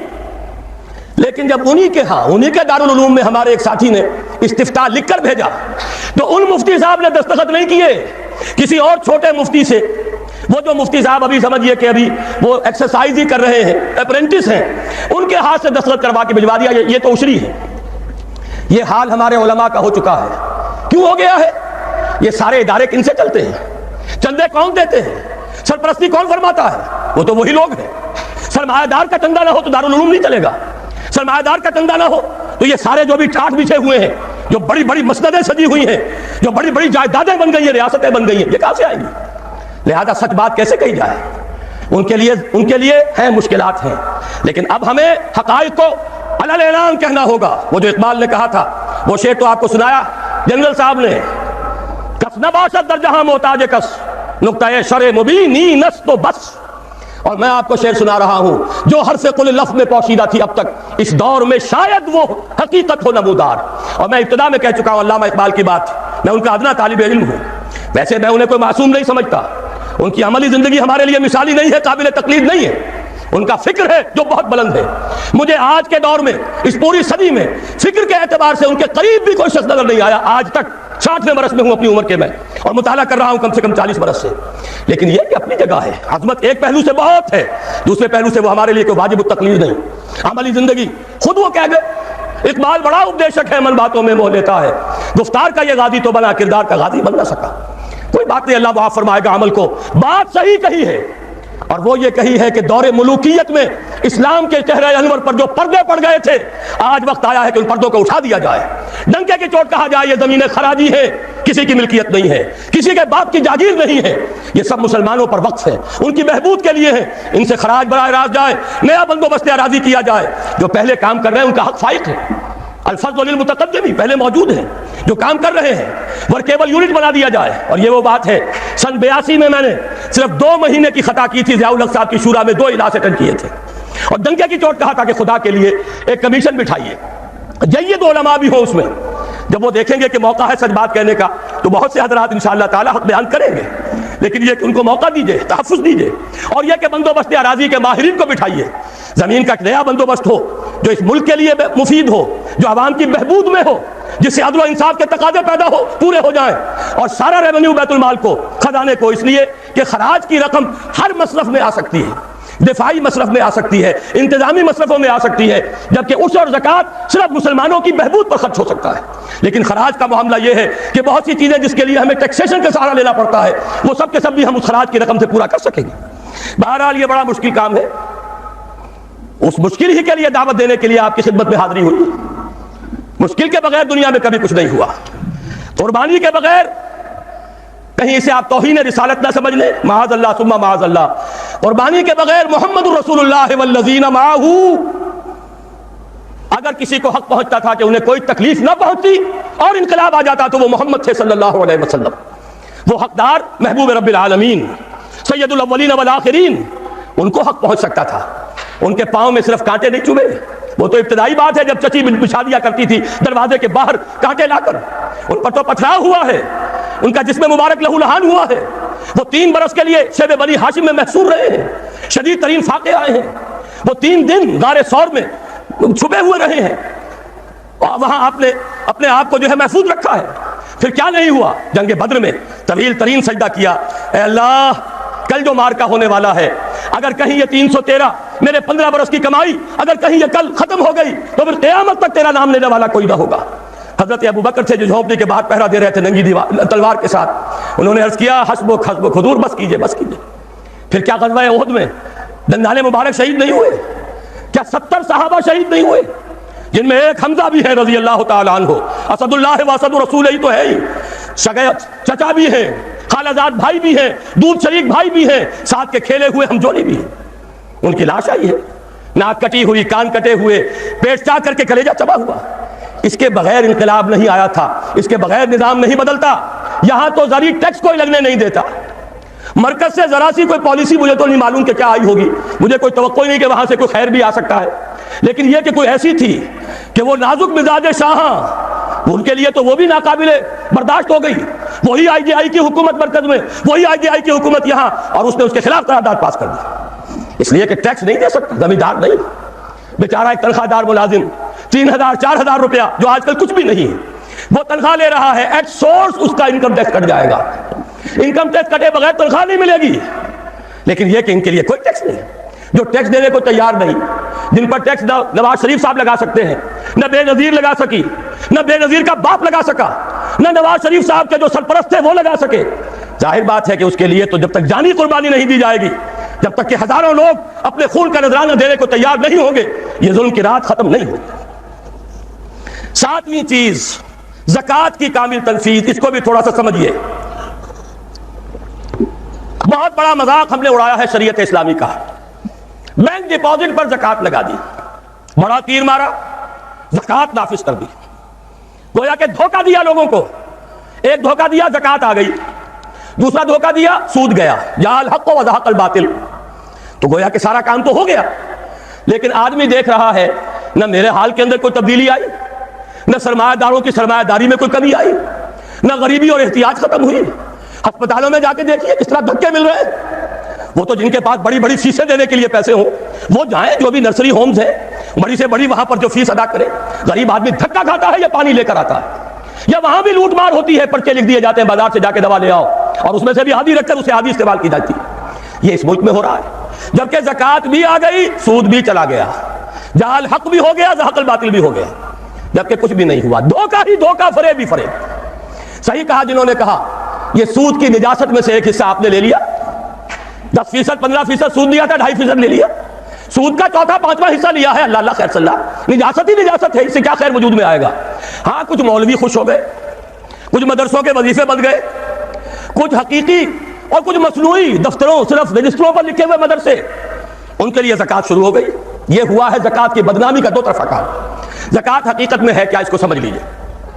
زکوٰۃ کے اعتبار سے بھی شریعت اسلامی کی روح سے مال جو ہے وہ دو قسم کا ہے، جیسے زمین میں نے عرض کیا دو قسم کی، خراجی عشری، ایسے ہی مال باطنی، اموال باطنی، اموال ظاہری، کسی شخص نے گھر میں کچھ پیسہ رکھا ہوا پس انداز کر کے، یہ اموال باطنی ہے۔ کسی نے زیور رکھا ہوا ہے، چلیے سونے کی ڈلی رکھ لی ہے کسی نے، کسی برے وقت کے لیے، پتہ نہیں نوٹ جو ہیں وہ تو دھیلے کے رہ جائیں، جیسے کویتی دینار ہو گیا تھا، کہیں ایسی آفت نہ آ جائے کوئی تھوڑا سا سونا لے کر رکھ لو۔ یہ جو گھر میں چھپا ہوا مال ہے یہ اموال باطنی ہے، ان کی زکوٰۃ اسلامی ریاست نظام خلافت زبردستی نہیں لیتی، ورنہ تو گھر گھر جا کے جامع تلاشی کرنی پڑے گی، ٹرنک کھولنے ہوں گے، تکیے ادھیڑ کر دیکھنے ہوں گے کہیں کچھ رکھا ہوا تو نہیں ہے۔ اسلام کا نظام نظام فطرت ہے۔ اموال باطنہ میں آپ کو آزادی ہے، زکوٰۃ دیں جسے چاہے دے دیں، آپ کا اور اپنے رب کا معاملہ ہے، وہاں حساب جا کے دے دیجیے گا۔ اموال ظاہری کی زکوٰۃ جبرن لی جائے گی۔ وہ کیا ہے؟ یہ مال ہے جو دکانوں میں ہے، اموال تجارت، یہ فیکٹریاں ہیں جن میں فنش پروڈکٹ بھی ہے، خام مال بھی ہے، یہ بھیڑ بکریوں کے گلے ہیں، ہزار ہزار بھیڑیں اور ہزار ہزار بکریاں، اونٹوں کی قطاریں، یہ ہے جو ظاہر مال ہے، سامنے ہے، کہاں چھپا کر لے جائیں گے؟ گودام بھی ہے تو وہ گھر تو نہیں ہے، گودام کی تلاشی ہو سکتی ہے، دکان کا حساب لگایا جا سکتا ہے۔ فیکٹری کے اندر اس کی زمین، اس کی مشین، اس کے ٹولز ایگزمپٹ، اس پر زکوٰۃ نہیں ہے۔ لیکن جو بھی مال ہے اس میں وہ دو شکلوں میں ہوگا، یا خام مال ہے، کپڑا بنانے کا کارخانہ ہے تو دھاگا پڑا ہے اتنے کروڑ کا، تیار کپڑا ہے اتنے کروڑ کا، اس کا 2.5% دے دیجئے۔ مال ہے 5 لاکھ کا، دکان کے اندر 2.5% دے دیجئے، مال ظاہر ہے۔ اور اس میں اس سے کوئی غرض نہیں کہ سال بھر میں آپ نے کچھ کمایا کہ گوایا، جب تک آپ نصاب کی حد سے اوپر ہیں، چاہے آپ کا اس سال میں آدھا مال گیا، 10 لاکھ کی مالیت تھی، اب آپ 5 لاکھ کے ہیں، لیکن 5 لاکھ پر بھی آپ کو 2.5% دینا ہے، چاہے کمایا ہو چاہے گوایا ہو۔ اور یہ ٹوٹل پر ہے، کسی اکاؤنٹنٹ کی ضرورت نہیں، جو تاریخ معین ہے جا کر دیکھیے کیا حال پڑا ہوا ہے، اسی سے نسا کر کے دیکھیے اتنی رقم آئے گی۔ ابھی جو کہہ رہے تھے جنرل صاحب کہ یہ نعرہ بھٹو نے لگایا، یہ بالکل وہی بات ہے جو علامہ اقبال نے فرمائی ہے، مغربی تہذیب میں بھی ایک حصہ حق کا ہے، اگرچہ باطل نے اس کے اوپر پورا غلبہ حاصل کر لیا لیکن حق کا حصہ اس میں بھی تھا۔ وہ کیا تھا؟ اوہام پر اپنی بات نہ قائم کرو، لا تقف ما لیس لک بہ علم ان السمع والبصر والفؤاد کل اولئک کان عنہ مسئولا۔ علم پر بات کرو، وہم پر نہیں، محض تصورات پر نہیں، محض توہمات پر نہیں، علم پر، موقف تمہارا علم پر قائم ہونا چاہیے۔ یہ بات تھی، انہوں نے لی، توہمات کو ختم کیا، کھول آنکھ، زمین دیکھ، فلک دیکھ، فضا دیکھ، مشرق سے ابھرتے ہوئے سورج کو ذرا دیکھ۔ لہذا سائنس بڑھی، ٹیکنالوجی بڑھی، آئی ان کے ہاں ترقی آئی۔ اسی طرح یہ سمجھ لیجئے روٹی، کپڑا اور مکان کوئی کافرانہ نعرہ نہیں تھا، یہ افراد کا بنیادی حق ہے، اور تاریخ انسانی میں پہلی مرتبہ عمر فاروق نے اس حق کا بیان کیا۔ اگر دجلہ اور فرات کے کنارے ایک کتا بھی بھوکا مر گیا تو عمر قیامت کے دن ذمہ دار ہوگا۔ کون مارکس ہے، کیا پدی اور کیا پتی کا شوربہ، کون کوئی جدید تصورات دینے والے ہوں گے؟ یہ کل کی پیداوار ہے اور آج ختم ہو چکے، آج ان کے چہروں پر کالک ملی جا رہی ہے، آج ان کے مجسمے گرائے جا رہے ہیں۔ عمر فاروق کا فرمان یہ محمد کے غلام اور ایک ادنا تربیت یافتہ سپاہی کا فرمان ہے، یہ تا قیام قیامت قائم رہے گا۔ ہر شہری کی بنیادی ضروریات کی کفالت ہے جو نظام خلافت کے ذمے، اور اس میں تو جیسا کہ میں نے عرض کیا، اس میں تو حضرت عمر نے مسلمان نہیں کہا، صرف مسلمان نہیں، جانوروں تک بات پہنچا دی۔ اس کا مطلب یہ کہ غیر مسلموں کا بھی حق ہے، اس لیے کہ حضرت عمر ہی نے ایک مرتبہ دیکھا تھا، کسی صوبائی دارالحکومت کے دورے پر گئے تھے، کوئی ایک بڈھا غیر مسلم غالباً مجوسی تھا، وہ کچھ خیرات مانگتا پھر رہا تھا، بہت بوڑھا ضعیف۔ وہاں کے عامل سے حضرت عمر نے پوچھا یہ کیا معاملہ ہے، یہ خیرات مانگنے پر کیوں مجبور ہو گیا؟ تو انہوں نے کہا غریب ہے اور اس کے پاس کوئی ذریعہ نہیں ہے۔ فرمایا یہ بڑا ظلم ہے کہ جب یہ جوان تھا، کماتا تھا، ہم اسے جزیہ لیتے تھے، اور آج اگر یہ بوڑھا ہو گیا ہے اور اس کا کوئی والی وارث نہیں ہے تو ہم نے اسے سڑکوں کے اوپر بھیک مانگنے کے لیے چھوڑ دیا، اس کا بھی وظیفہ مقرر ہو جائے گا۔ یہ ذمہ داری، یہ کفالت عامہ ہر شہری کے لیے۔ اور یہ جان لیجئے تجارت میں اور صنعت میں یہ سارا فساد جو اس وقت ہے وہ اس وجہ سے ہے کہ عام آدمی، عام کسان، عام مزدور مجبور ہے کہ سرمایہ دار اور جاگیردار کی ٹرمز پر کام کرے، نہ کرے گا تو کیا کرے گا؟ ٹریڈ یونین بنا لیجئے، وہ بھی جیبی ٹریڈ یونین بنا لیں گے، ان کے اپنے ایجنٹ ہوں گے، اب لڑیے، خون کس کا جائے گا؟ مزدور ایک دوسرے سے ٹکرائیں گے، کچھ حاصل نہیں۔ اسلام نے کیا نظام دیا ہے؟ آپ غریب کو ضمانت دے دیجئے، اگر تمہیں صحیح ویج نہیں مل رہی، تمہیں صحیح مبادلہ نہیں مل رہا اپنی محنت کا، مت کام کرو، تمہیں بھوکا نہیں مرنے دیا جائے گا، تمہاری بنیادی ضروریات کی کفالت ریاست کرے گی۔ اب ہوئی برابر کی چوٹ۔ اگر کارخانے دار کہہ سکتا ہے کہ اگر آپ کو یہ چیز منظور ہے کام کیجئے ورنہ جائیے، سب مزدور چلے جائیں گے، میں لاک اپ کر دوں گا، کارخانہ بند کر دوں گا، لیکن یہ کہ مزدور اس وقت یہ نہیں کہہ سکتا، وہ تو کہے گا جناب اسی تنخواہ پر کام کروں گا، اس لیے کہ ایک دن کام نہ کرے شاید بچ جائے، 2 دن کام نہ کرے بچ جائے، تیسرے دن فاقہ آئے گا، اس کے پاس کھانے کو نہیں ہے۔ لیکن اگر معلوم ہو میری ریاست خلافت اللہ فی الارض، وہ ضامن ہے، وہ رب العالمین ہے، اور اسی کی رب العالمین کا یہ مظہر ہے نظام خلافت، رحمت للعالمین کا سب سے بڑا مظہر محمد رسول اللہ کی یہ نظام خلافت، یہ ضامن ہے، یہ مجھے بھوکا نہیں مرنے دے گا، یہ میرے بچوں کے لیے کوئی نہ کوئی چھت ضرور فراہم کرے گا، تو پھر اس کے پاس بھی بارگیننگ پاور ہے، وہ بھی قدم جما کر بات کرے گا کہ جناب یہ بیچ دیتے ہیں تو کام کروں گا ورنہ نہیں کروں گا۔ یہ ہے جو آسان ترین حل ہے۔ باقی یہ کہ جبر کیا تھا روس نے، اس کا حشر دیکھ لیا، اور سرمایہ دارانہ نظام اس وقت تو بڑا خوش ہے، اس کے ڈنکے بج رہے ہیں، اس کی فتح ہو گئی، سب سے بڑا دشمن سرنگو ہے، وہ تو سجدہ کیے ہوئے ہے۔ لیکن یہ کہ واقعہ یہ ہے سرمایہ دارانہ نظام کے اندر جو کنٹرڈکشنز ہیں، جو تضادات ہیں، اب وہ ظاہر ہوں گے۔ جب باہر مقابلہ تھا، اندر کی لڑائی ختم تھی، اب اندر سے فساد ابھرے گا، اندر سے ایکسپلوژن ہوں گے۔ یہ غیر فکری نظام، یہ غیر انسانی نظام، یہ غیر معقول نظام ختم ہو کر رہے گا۔ کاش کہ اس کی جگہ صحیح، معتدل، متوازن، عادلانہ نظام خلافت، اس کا کوئی نمونہ ہم دنیا کے سامنے پیش کر دیں۔ اس وقت پوری دنیا کی طرف ہماری ذمہ داری ہے، ساری نوع انسانی کے ہم مقروض ہیں کہ ہمارے پاس ہدایت ہے، لیکن ہم اس پر خزانے کا سانپ بن کر بیٹھے ہوئے ہیں، نہ خود عمل کرتے ہیں نہ دوسروں کے سامنے نمونہ پیش کرتے ہیں۔ یہ خلافت کی تحریک اسی لیے ہے، یہ سارے نظام کو بدلنا پیش نظر ہے۔ آخری بات، کامل قانونی مساوات، یہ بھی لکھا ہوا ہے یہاں قریب ہے، پڑھی بھی جا رہی ہے بات۔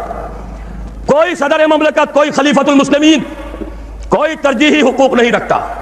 ابھی آپ سن چکے ہیں جنرل صاحب سے بھی، قانونی طور پر کامل مساوات یہ نہیں ہے کہ صدر امریکہ عدالت میں طلب نہیں کیے جا سکتے. کرنل اولیور نارتھ کی جو ہے جان پر بنی ہوئی ہے، ہیئرنگز ہو رہی ہے، پوری دنیا دیکھ رہی ہے، جھوٹا فریبی یہ کرنل، حالانکہ در حقیقت اصل فریبی، اصل بدماش وہ ریگن بیٹھا ہوا وائٹ ہاؤس میں عیش کر رہا ہے. حکم تو اس کا تھا، وہ تو ادنا غلام تھا، لیکن نہیں، اسے تحفظ حاصل ہے، وہ عدالت میں نہیں آ سکتا. یہ کہاں جائیں گے؟ ابھی ان کی رسائی نہیں ہے وہاں تک جہاں محمد عربی نے پہنچایا تھا نوع انسانی کو 1400 برس قبل صلی اللہ علیہ وسلم. وفداہ آباؤنا و امہاتنا. وہاں خلیفہ وقت بھی پیش ہوتا تھا، مدعی کی حیثیت سے بھی، مدعا علیہ کی حیثیت سے بھی. اسے اپنے کرتوں کا حساب دینا پڑتا تھا کہ کہاں سے بنا ہے. کوئی تحفظ نہیں تھا کہ میں خلیفہ ہوں مجھ سے کہاں پوچھ سکتے ہو. وہ نظام کسی کے لیے کوئی تحفظ نہیں. اسی لیے علامہ اقبال نے کہا تھا یہ جو بھی کوئی خیر خوبی کہیں پیچ ورک میں نظر آ جاتی ہے، یہاں کوئی ہے روشنی، یہاں کوئی روشنی ہے، یہاں کوئی آزادی ہے، یہاں تھوڑی سی مساوات ہے. یہ جو بھی خیر نظر آتا ہے، ہر کجا بینی جہان رنگ و بو کہ خاک کشمر و ید آرزو یاد نور مصطفیٰ اورا بہاس یا ہنوز اندر تلاش مصطفیٰ. ابھی تو جہاں محمد رسول اللہ نے پہنچایا تھا نوع انسانی کو، ابھی تو انسان اس کی گرد کو نہیں پہنچ پایا. نظام خلافت میں ہمارے ہاں تو وہ تماشا بھی ہو گیا تھا، کسی ایم پی اے صاحب سے کسی پولیس آفیسر نے کچھ بات پرس کر لی، قیامت آ گئی، زلزلہ آ گیا. گویا کہ انہوں نے کہا ہم نے کروڑوں یوں ہی خرچ کیے، ہم نے یہ ساری دھاندلیاں یوں ہی کی تھی، ہم نے آپ کے ہر جھوٹ کو شک اس لیے کیا ہے کہ ہماری عزت کا تحفظ نہ ہو. اور معجزہ ہوا پارلیمانی جمہوریت کا کہ ایک بات وہ تھی کہ جس پر حکومت کی پارٹی اور اپوزیشن پارٹی دونوں متفق، اس لیے کہ لوٹ مار میں تو دونوں متفق ہیں. لوٹ مار کا حال تو یہ ہے کہ کہا جاتا ہے کہ بیوی کیا کر رہی ہو، کیوں یہ گندے کپڑے باہر لا کر دھونے شروع کر دیے. اپنے ساتھیوں کو دیکھو، ان کا بھی یہی حال ہے. یہ نہیں کہا کہ ہم پاک ہیں، یہ کہا کہ اگر ہم ناپاک ہیں، اگر ہم نے لوٹ مار کی ہے تو تمہارے ساتھی بھی لٹیرے ہیں. گویا کہ نصف لی و نصف لک وہذا قوم جاہلون، کیوں یہ پردے اٹھا رہی ہو. یہ معاملہ در حقیقت اس نظام کے اوپر سب سے بڑا طنز جو صوبے کے سب سے بڑے ذمہ دار آدمی کی زبان سے نکلا ہے، وزیر اعلیٰ پنجاب، کہ بیوی کیا کر رہی ہو. اپنے آدمیوں کو بھی دیکھ لو، یہ ساری لوٹ مار انہوں نے بھی کی تھی. کہ ہم ہی نہیں ہیں، سنتے ہیں اگلے زمانے میں کوئی میر بھی تھا، سب نے تم نے یہی کام کیے ہیں. اسلام میں کوئی تحفظ نہیں، قانونی مساوات. خلیفہ وقت بھی آئے گا عدالت میں، مدعی کی حیثیت سے آئے گا، اور اگر قانون اسلامی کے مطابق گواہی پیش نہ کر سکا اس کا دعویٰ خارج ہو جائے گا. علی مرتضیٰ رضی اللہ تعالی عنہ مدعی، قاضی شریح قاضی پوچھتے ہیں کہ یہ زرہ آپ کہتے ہیں کہ آپ کی ہے، یہودی کے کسی کے ہاں سے برآمد ہوئی ہے، بتائیے آپ کے پاس گواہ. فرمایا میرا بیٹا ہے حسن، میرا غلام ہے. قاضی فرماتے ہیں کہ نہیں جناب، شریعت اسلامی کی روح سے بیٹے اور غلام کی گواہی قابل قبول نہیں، کوئی اور گواہ ہے؟ فرمایا نہیں، دعویٰ خارج.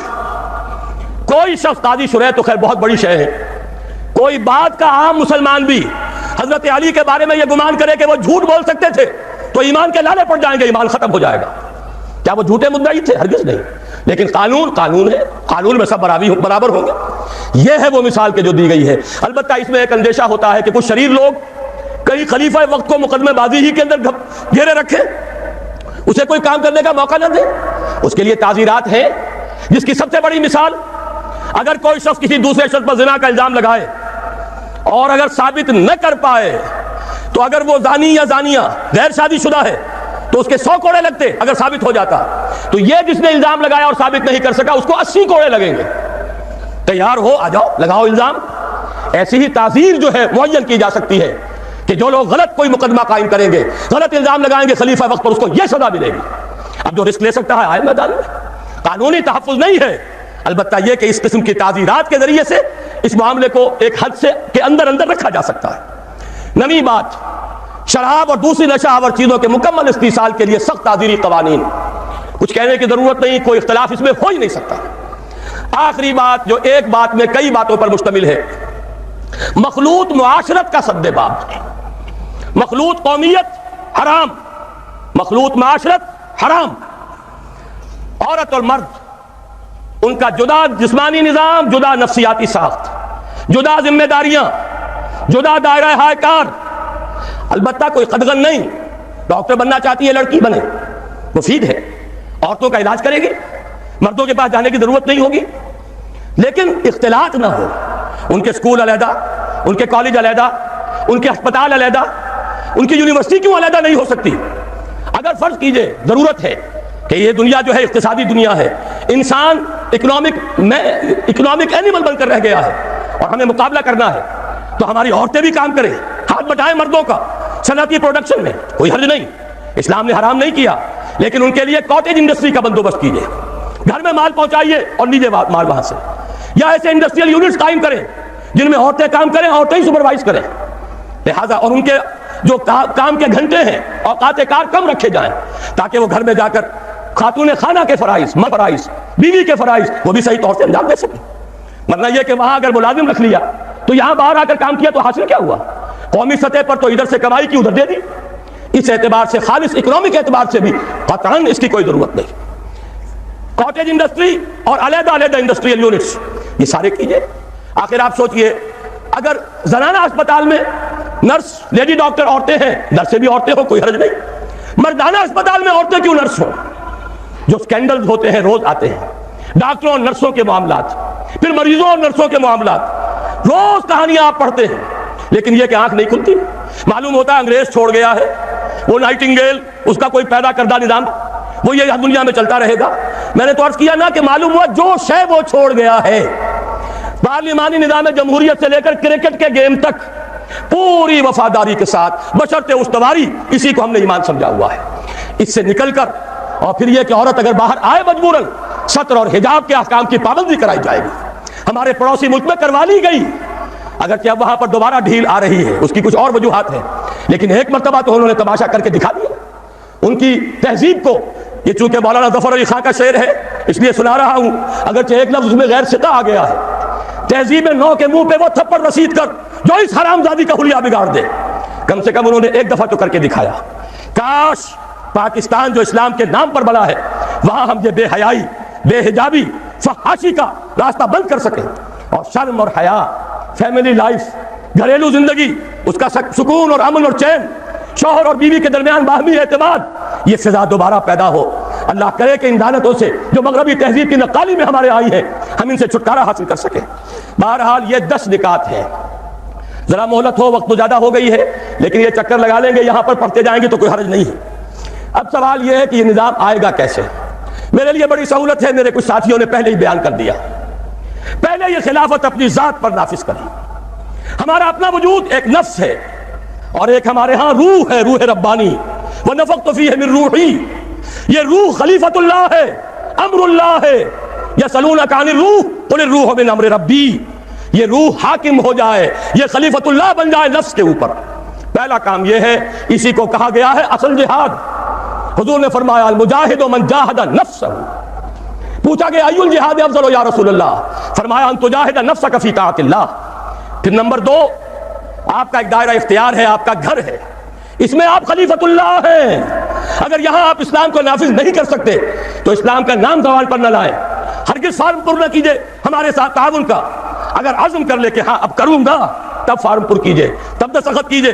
لیکن یہ کہ اگر یہ ارادہ نہیں ہے، صرف نعرے لگانے ہیں، تو میں آپ کا ساتھ نہیں چاہتا. یہ تو پروسیس شروع ہوگا اپنی ذات سے، اپنے گھر سے. پھر بنو ایک بنیاد مرصوص. سیاسی کشمکش سے علیحدہ، کسی کی دوستی نہ کسی کی دشمنی. دوستی ہو تو اللہ سے اور اس کے رسول سے، وفاداری ہو اس کے دین سے. لڑائی ہے ہر اس شخص سے کہ جو اللہ کا باغی ہو، اللہ کے رسول سے جس نے منہ موڑا ہو، قرآن کے حرام کے اوپر عمل پیرا ہو، اس سے ہماری دشمنی. آج توبہ کر لے ہمارا دوست ہے، کسے باشد کوئی ہو وہ ہمارا ساتھی ہے، لیکن توبہ شرط لازم ہے. جب تک یہ نہیں کریں گے توبوا الی اللہ توبۃ نصوحا، انفرادی توبہ، اجتماعی توبہ، پھر جمع ہو کر بنیاد مرصوص بنو، سڑکوں پر آؤ. اب یہ حرام کام ہم نہیں ہونے دیں گے. کسی کی حکومت گرانے کے لیے مت آؤ، کسی کو کندھا دے کر اوپر پہنچانے کے لیے اور پھر جب اوپر چڑھ جائے تو اس کو گرانے کے لیے. اسی کشمکش میں گزری میری زندگی کی راتیں، اس کے اندر پوری توانائیاں برباد نہ کر دو.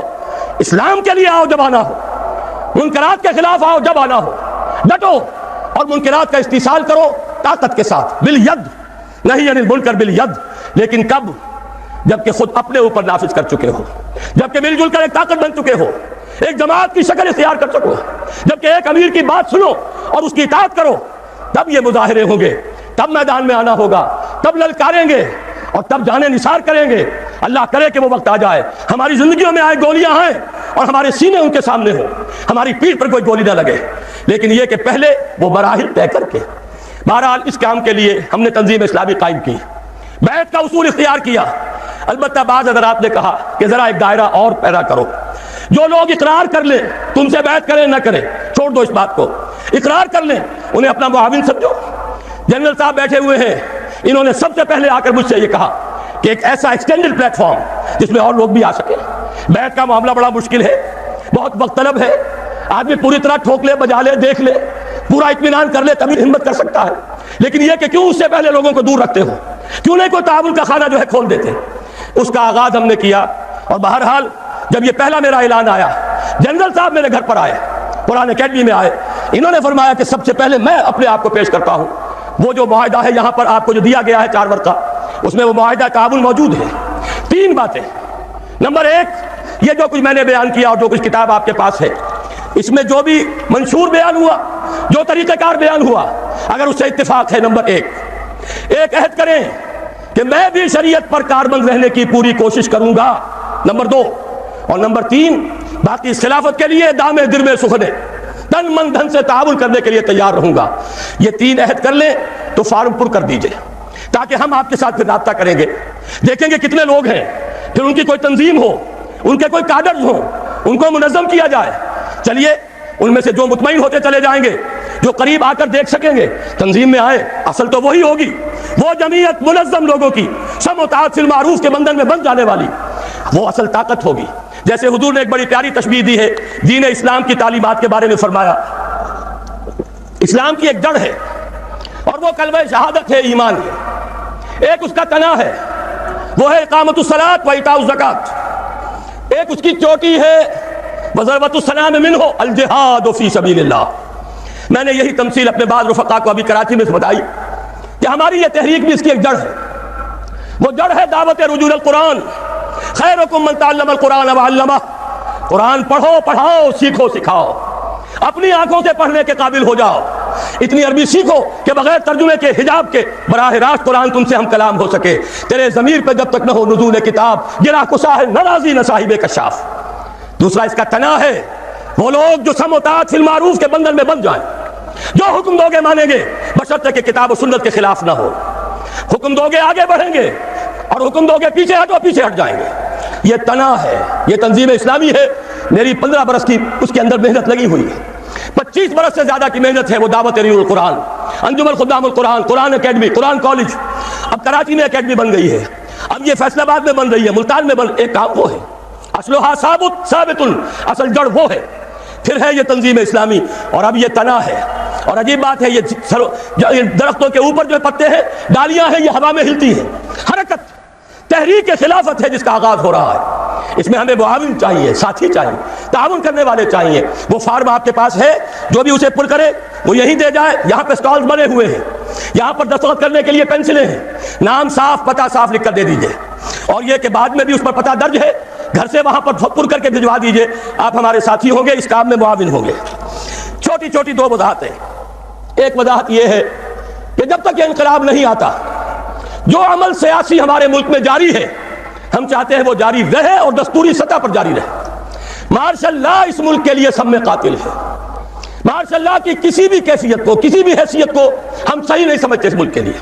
البتہ یہ کہ دوسری یہ، جو لوگ دین کے ساتھ وفادار ہیں، جو حقیقتاً اسلام کا بول بالا کرنا چاہتے ہیں، جن کا ارادہ ہے کہ نظام خلافت قائم ہو جائے، ان سے ہماری دست بستہ گزارش ہے۔ یہ گزارش جماعت اسلامی کے امیر قاضی حسین احمد صاحب سے بالمشافہ وقت لے کر، استدعا کر کے، ان سے وقت لے کر جا کر ان سے بھی میں کرایا ہوں۔ ان کے علاوہ پروفیسر عبدالغفور صاحب سے، اور ایک اور ان کے اہم آدمی جو کہ پارلیمنٹ کے ممبر رہے نیشنل اسمبلی کے، فاروقی صاحب، ان سے بھی بات کی ہے، لیکن وہ لوگ تیار نہیں۔ الیکشن یہ تو گویا کہ اصول موضوع ہے۔ اسی طرح جمعیت علماء اسلام کے دونوں دھڑے، چند سال پہلے ان کی بڑی شاندار کانفرنسیں ہوئی تھی، یہ جو پارک ہے اقبال پارک، اور یہ جو مینار پاکستان کے سائے میں، دونوں جگہ میں حاضر ہوا۔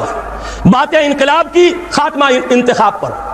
میں ان سب سے مایوس ہوا، اٹھا میں مدرسہ و خانقاہ سے نمناک۔ یہی وجہ ہے کہ ہم نے تو اپنا قافلہ چھوٹا ہے، آغاز بہت عقیر ہے، ہم نے شروع کر دیا ہے۔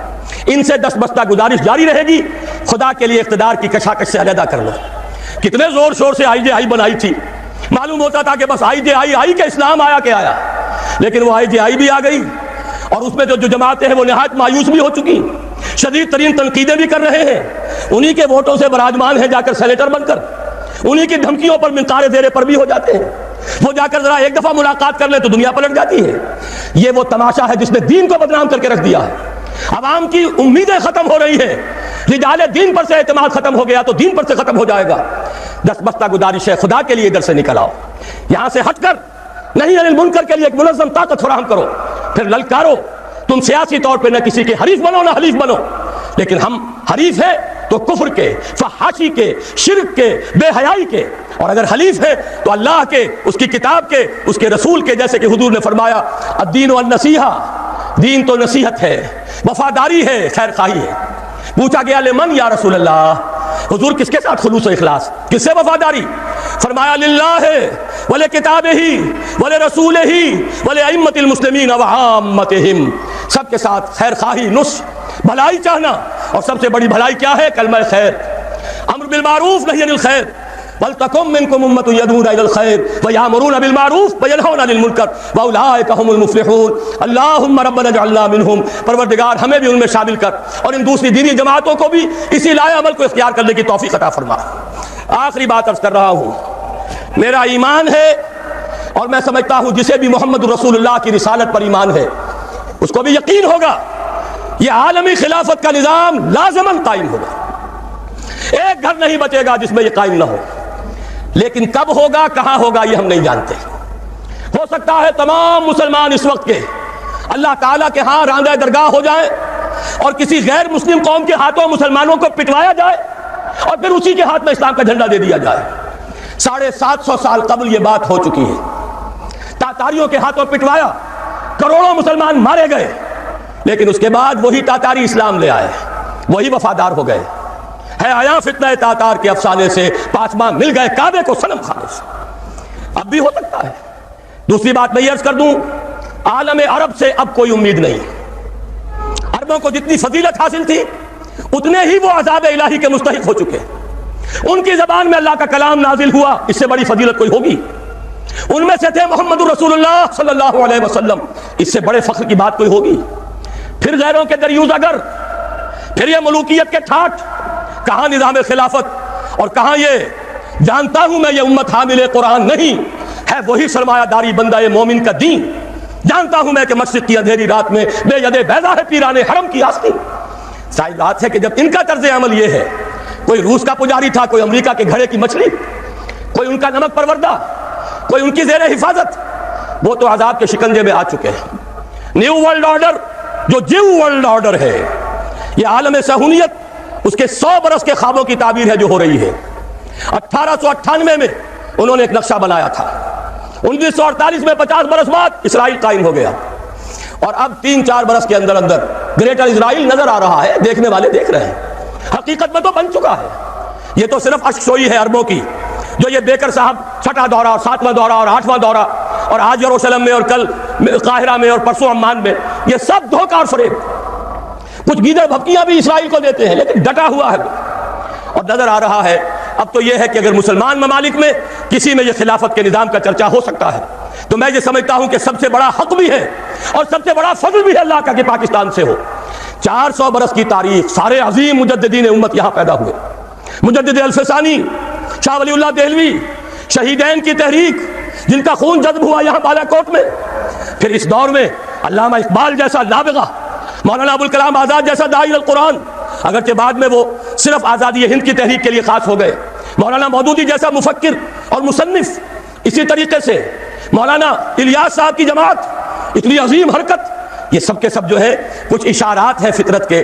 پھر پاکستان کا اسلام کے نام پر قائم ہونا، پوری دنیا میں ایک ملک، اور میں تو اس سے بھی آگے بڑھ کر ایک بات کہتا ہوں، اللہ تعالیٰ کا ایک اصول ہے، قانون ہے، جہاں بیماری پیدا ہوئی اس سے پہلے اس کا علاج بھی پیدا فرما دیتا ہے۔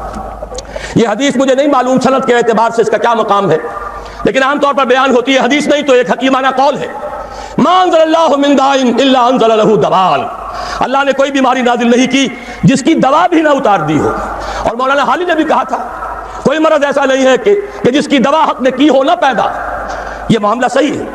اور اسی حوالے سے کہہ رہا ہوں 1948 میں اسرائیل قائم ہوا اور 1 سال پہلے پاکستان 1947 میں وجود میں آ چکا. کوئی ہے فطرت کے اشارے, صرف یہ ہے کہ ذرا ہمت کیجئے, آنکھیں کھولیے, کھول آنکھ, زمین دیکھ, فلک دیکھ, فضا دیکھ, اپنے ماضی کو بھی دیکھیے, حال کو بھی دیکھیے, مستقبل کے لیے اللہ کے رسول کی دی ہوئی ان پیشن گوئیوں پر یقین رکھتے ہوئے کمر ہمت کس کے کھڑے ہو جائیے, تن من دھن لگانے کے لیے. ان صلاتی و نسکی و محیایا و مماتی للہ رب العالمین. خلافت کا بول بالا کرنا ہے, اس نظام کو قائم کرنا ہے. اور میں آپ سے عرض کر دوں, یہ محسوس ہو رہا ہے پاکستان میں خلافت کی آواز ایک دم کئی طرف سے اٹھتی سنائی دے رہی ہے. اللہ کرے کہ یہ سب لوگ کسی ایک جگہ پر جمع ہو جائیں. مصنوعی اتحادوں سے کچھ نہیں بنتا. میں ایک بڑا تلخ تجربہ کر چکا ہوں زندگی کا, اور بہرحال مومن ہوں یا نہیں, چاہتا ہوں کہ اللہ تعالیٰ کے ہاں مومن شمار ہو جاؤں. اور مومن کی ایک مثال یہ بھی ہے, ایک علامت یہ بھی ہے, ایک بل سے 2 بارہ نہیں ڈسا جاتا. متحدہ شریعت محاذ کا تجربہ میں نے کر لیا, بڑے بڑے جغادری علماء کو دیکھ لیا, ان کے آپس کے سر پھٹبل کو دیکھ لیا, ان کی دھواں تقریروں کو دیکھ لیا, جب وقت آیا تو جھاگ کی طرح بیٹھ جانے کو دیکھ لیا, 27 رمضان المبارک کا الٹیمیٹم دینا بھی دیکھ لیا, اور رمضان کے شروع ہونے سے پہلے ہی اپنے اس الٹیمیٹم سے میں باز آیا, محبت سے اٹھا لو پاندان اپنا, یہ منظر بھی دیکھ لیا. اب اس طرح کے کسی انمل بے جوڑ اتحاد کے لیے قطعاً طبیعت میں آبادگی نہیں. لاؤ کام کرے, ہمت کرے, اعتماد ہو تو ساتھ ملے, معاون بنے, لیکن کوئی مصنوعی اتحاد وہ سوائے اس کے کہ آپس میں اقتدار کی کشاکش شروع ہو جائے کچھ حاصل نہیں. تاہم مبارک ہے, یہاں بھی میں مشکور ہوں, بہت سے ادارے جو اب کچھ خلافت کے لیے کام کر رہے ہیں, کچھ کرنا چاہ رہے ہیں, ان کے نمائندہ حضرات بھی یہاں آئے ہیں. میں نے انہیں دعوت خاص پر مدعو کیا اور وہ تشریف لائے ہیں, میں ان کا ممنون ہوں. اللہ کرے کہ یہ بات آگے بڑھے اور اس کے اندر ہم کام کر سکیں. یہ ہو سکتا ہے کہ اگر ہم یہ کام کر گزرے تو علامہ اقبال سے یہ بات شروع ہوئی تھی, علامہ اقبال ہی کے ایک مصرے پر ختم کر رہا ہوں. اگر یہ شرطیں ہم پوری کریں, یہ طریقہ کار اختیار کریں, اگر ہم اللہ تعالیٰ کے فضل و کرم سے, اس کی توفیق سے اجتماعی توبہ کریں, اپنے گھروں میں خلافت قائم کریں, اللہ تعالیٰ اس عرض پاکستان پر بھی خلافت قائم کر دے. کوئی بعید نہیں, بلکہ مجھے تو بہت امید ہے, اگرچہ فوری نہیں, وقت لگے گا. ہو سکتا ہے زلزلہ آئے, ہو سکتا ہے ہماری کوئی اور شامت آئے, ہم پر کوئی اور عذاب کا کوڑا برسے, لیکن مجھے توقع یہی ہے ان دی لانگ رن کہ اسی عرض پاکستان سے عالمی خلافت کا آغاز ہوگا. لیکن جو لوگ عالمی خلافت کی بات کرتے ہیں انہیں یہ سوچ لینا چاہیے اس کا فطری اور عقلی طریقہ صرف یہ ہے کہ پہلے کسی ایک خطہ عرضی میں وہ نظام قائم ہو, تب آگے پھیلے گا.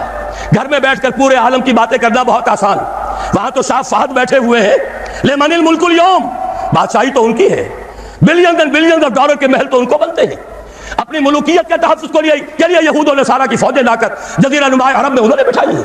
کون خلافت کو ماننے والا ہے؟ یہاں غنیمت سمجھو کہ کم سے کم آزادی ہے, بات کر سکتے ہو, اگر تم نظم کو نہ توڑو, بد امنی نہ کرو تو حق حاصل ہے یہاں پر تحریک چلانے کا.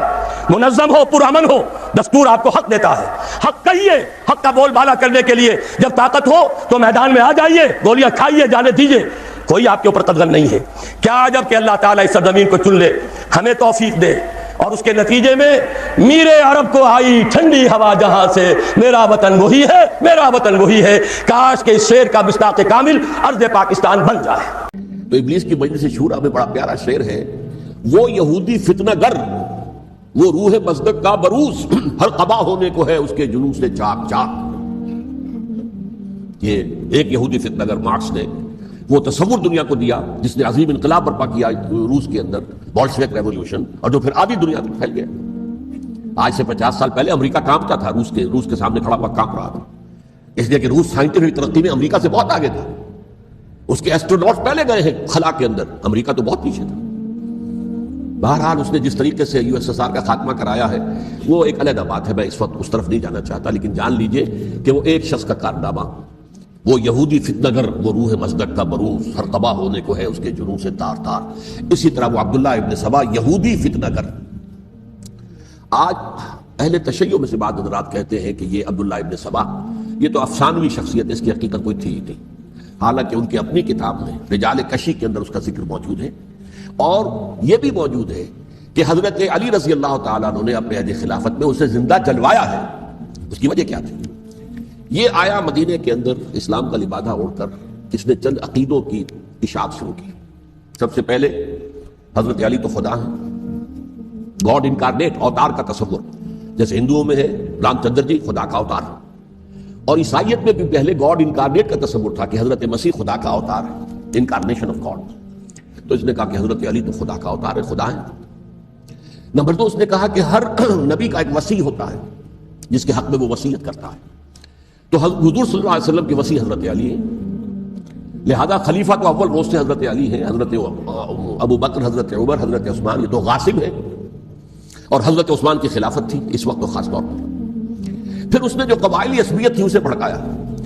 پرانی جو عصبیت چل رہی تھی قریش کے اندر، وہ 2 گھرانے ایک دوسرے کے مد مقابل تھے. دیکھیے، ایک ہوتا ہے قبیلہ، ایک ہوتا ہے گھرانہ. ہمارے پنجاب میں ایک قبیلہ ہے وٹو قبیلہ، اس کے گھرانے بہت سے، مانے کے، لالے کے، سجے کے، شامت کے، یعنی کوئی لالا تھا ان میں سے بڑا، ان کے بیٹے ہو گئے لالے کے، ان کی اولاد، خاندان یہ کہلاتے ہیں. قبیلہ ایک، یہ وٹو قبیلہ. تو قبیلہ تھا قریش، اس میں گھرانے بہت تھے، بنو ہاشم، بنو امیہ، بنو تیم، بنو عدی، یہ بہت سے گھرانے تھے. تو چوٹی کے 2 گھرانے جو تھے وہ بنو ہاشم اور بنو امیہ، ان کے درمیان چپلش تھی، مقابلہ، مسابقت. اور یہ مسابقت فی الخیر بھی ہوتی تھی. اگر انہوں نے غریبوں کو کھانے کھلائے ہیں تو ہم ان سے بڑھ کر کھلائیں گے، اگر وہ حاجیوں کی خدمت کرتے ہیں تو ہم ان سے بڑھ کر کریں گے. تو ان کے اندر یہ مسابقت فی الخیر بھی تھی، لیکن چپلش تھی کہ کوئی ہم سے آگے نہ نکل جائے. وہ سمجھتا تھا وہ آگے نہ نکل جائے. پر اس شخص نے اس پرانی عصبیت کو تازہ کیا کہ حضور تو بنو ہاشم میں سے تھے، لہذا خلافت حق ہے بنو ہاشم کا، یہ غاصب ہے. اس سے پہلے 2 خلفاء جو تھے وہ نہ بنو ہاشم سے تھے نہ بنو امیہ سے تھے. حضرت ابو بکر بنو تیم میں سے تھے، چھوٹا قبیلہ تھا. حضرت عمر بنی عدی میں سے تھے، وہ بھی چھوٹا قبیلہ تھا. یہ حضرت عثمان پہلے خلیفہ جو بنو امیہ میں سے تھے، جن کی پرانی چپقلش بنو ہاشم سے تھی. اب اس کو موقع مل گیا کہ پرانی قبائلی عصبیت کو بھڑکائے. یہ ہے اصل میں اس فتنے کا پس منظر عبداللہ ابن سبا نے جو آ کر پھیلایا ہے. اور اس کی تفصیل میں اس وقت میں نہیں جا سکتا، کیسے یہ فتنہ پروان چڑھا، کیا انہوں نے اسٹریٹجی اختیار کی. کہ یہ کیا کرتے تھے، گروہ بنا کر بھیجتے تھے لوگوں کو. کوفے میں جاؤ تو وہاں پر دمشق کے گورنر کے خلاف اور مصر کے گورنر کے خلاف الزامات لگاؤ، اس نے یہ کیا، وہ غبن کر گیا، وہ یہ کر گیا، وہ خیانت کر رہا ہے، وہ رشتہ داروں کو پال رہا ہے. اور عثمان کے خلاف بھی تقریریں کرو رضی اللہ تعالیٰ عنہ. دمشق میں جاؤ تو کوفے کے گورنر کے خلاف، کیونکہ دمشق کے گورنر کے خلاف بات کرو گے تو لوگوں کو معلوم ہوگا کہ یہ جھوٹ بول رہے ہیں. لیکن یہ کہ وہاں تو تم بات کرو کوفے کے گورنر کے خلاف اور مصر کے گورنر کے خلاف اور حضرت عثمان کے خلاف. مصر میں جاؤ تو بات کرو کوفے کے اور شام کے گورنر کے خلاف اور حضرت عثمان کے خلاف. یہ انہوں نے ایسا اٹھایا. اور اس زمانے میں آپ کو معلوم ہے ذرائع رسل و رسائی تھے نہیں، نہ اس فتنے کی پتہ چل سکا جب تک کہ وہ فتنہ جو ہے پوری طرح برگ و بار لا کر تلاور درخت بن گیا. اس کے نتیجے میں حضرت عثمان رضی اللہ تعالیٰ عنہ شہید ہوئے، اور خلیفہ پھر حضرت علی رضی اللہ تعالیٰ عنہ کو انہی سوائیوں نے، جنہوں نے گھیراؤ کیا تھا، جنہوں نے حضرت عثمان کو شہید کیا ہے، یہی حضرت علی رضی اللہ تعالیٰ عنہ کے ارد گرد ہوئے. اور حضرت علی رضی اللہ تعالیٰ عنہ بھی نہیں چاہتے تھے خلافت کی بیعت لینا، لیکن آخر کیا کرتے؟ کیا وہ امت کو بغیر خلیفہ کے چھوڑ دیتے؟ حضرت زبیر سے کہا گیا، انہوں نے نہیں مانا، رد کر دی بات. حضرت طلحہ سے کہا گیا، انہوں نے نہیں مانا. حضرت علی سے کہا گیا، اب عشرہ مبشرہ میں سے یہی تو تھے نا، لہذا انہوں نے تسلیم کر لیا، خلافت ہو گئی. لیکن اس کے بعد جو خانہ جنگی ہوئی ہے، اس خانہ جنگی کے نتیجے میں نوٹ کر لیجئے کہ 1 لاکھ کے قریب مسلمان ایک دوسرے کی تلواروں اور نیزوں اور برچھیوں اور تیروں سے ختم ہو گئے، ہلاک. یہ ہماری تاریخ کا تاریخ ترین باب ہے. 5 سال، 4.5 سال حضرت علی کی خلافت کے اور 6 مہینے حضرت حسن کی خلافت رضی اللہ تعالیٰ عنہ.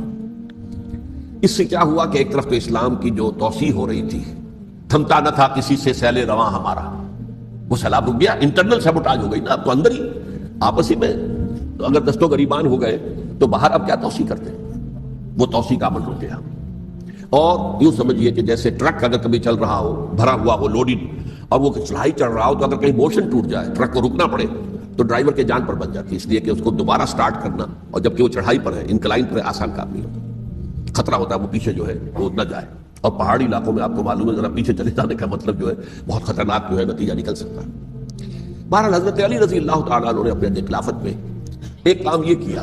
اب اس کی کیا مصلحتیں تھیں یہ تو انہی کے علم میں ہوگا، ہم قیاس کر سکتے ہیں، میں اس میں نہیں جانا چاہتا. ابھی تک خلافت کا مرکز تھا مدینہ منورہ، حضرت ابوبکر، حضرت عمر، حضرت عثمان، وہی جہاں حضور صلی اللہ علیہ وسلم رہے تھے اور جہاں پر کہ حضور مدفون تھے. لیکن حضرت علی نے اپنا مرکز جو ہے وہ کوفہ بنا دیا. اچھا، اس کی ایک ظاہری وجہ یہ سمجھ میں آتی ہے کہ اسلام کا جو پھیلاؤ ہو گیا تھا، وہ سلطنت اتنی وسیع ہو گئی تھی کہ مدینہ منورہ بہت جنوب میں اور بڑے صحرا کو عبور کر کے جانا ہوتا تھا.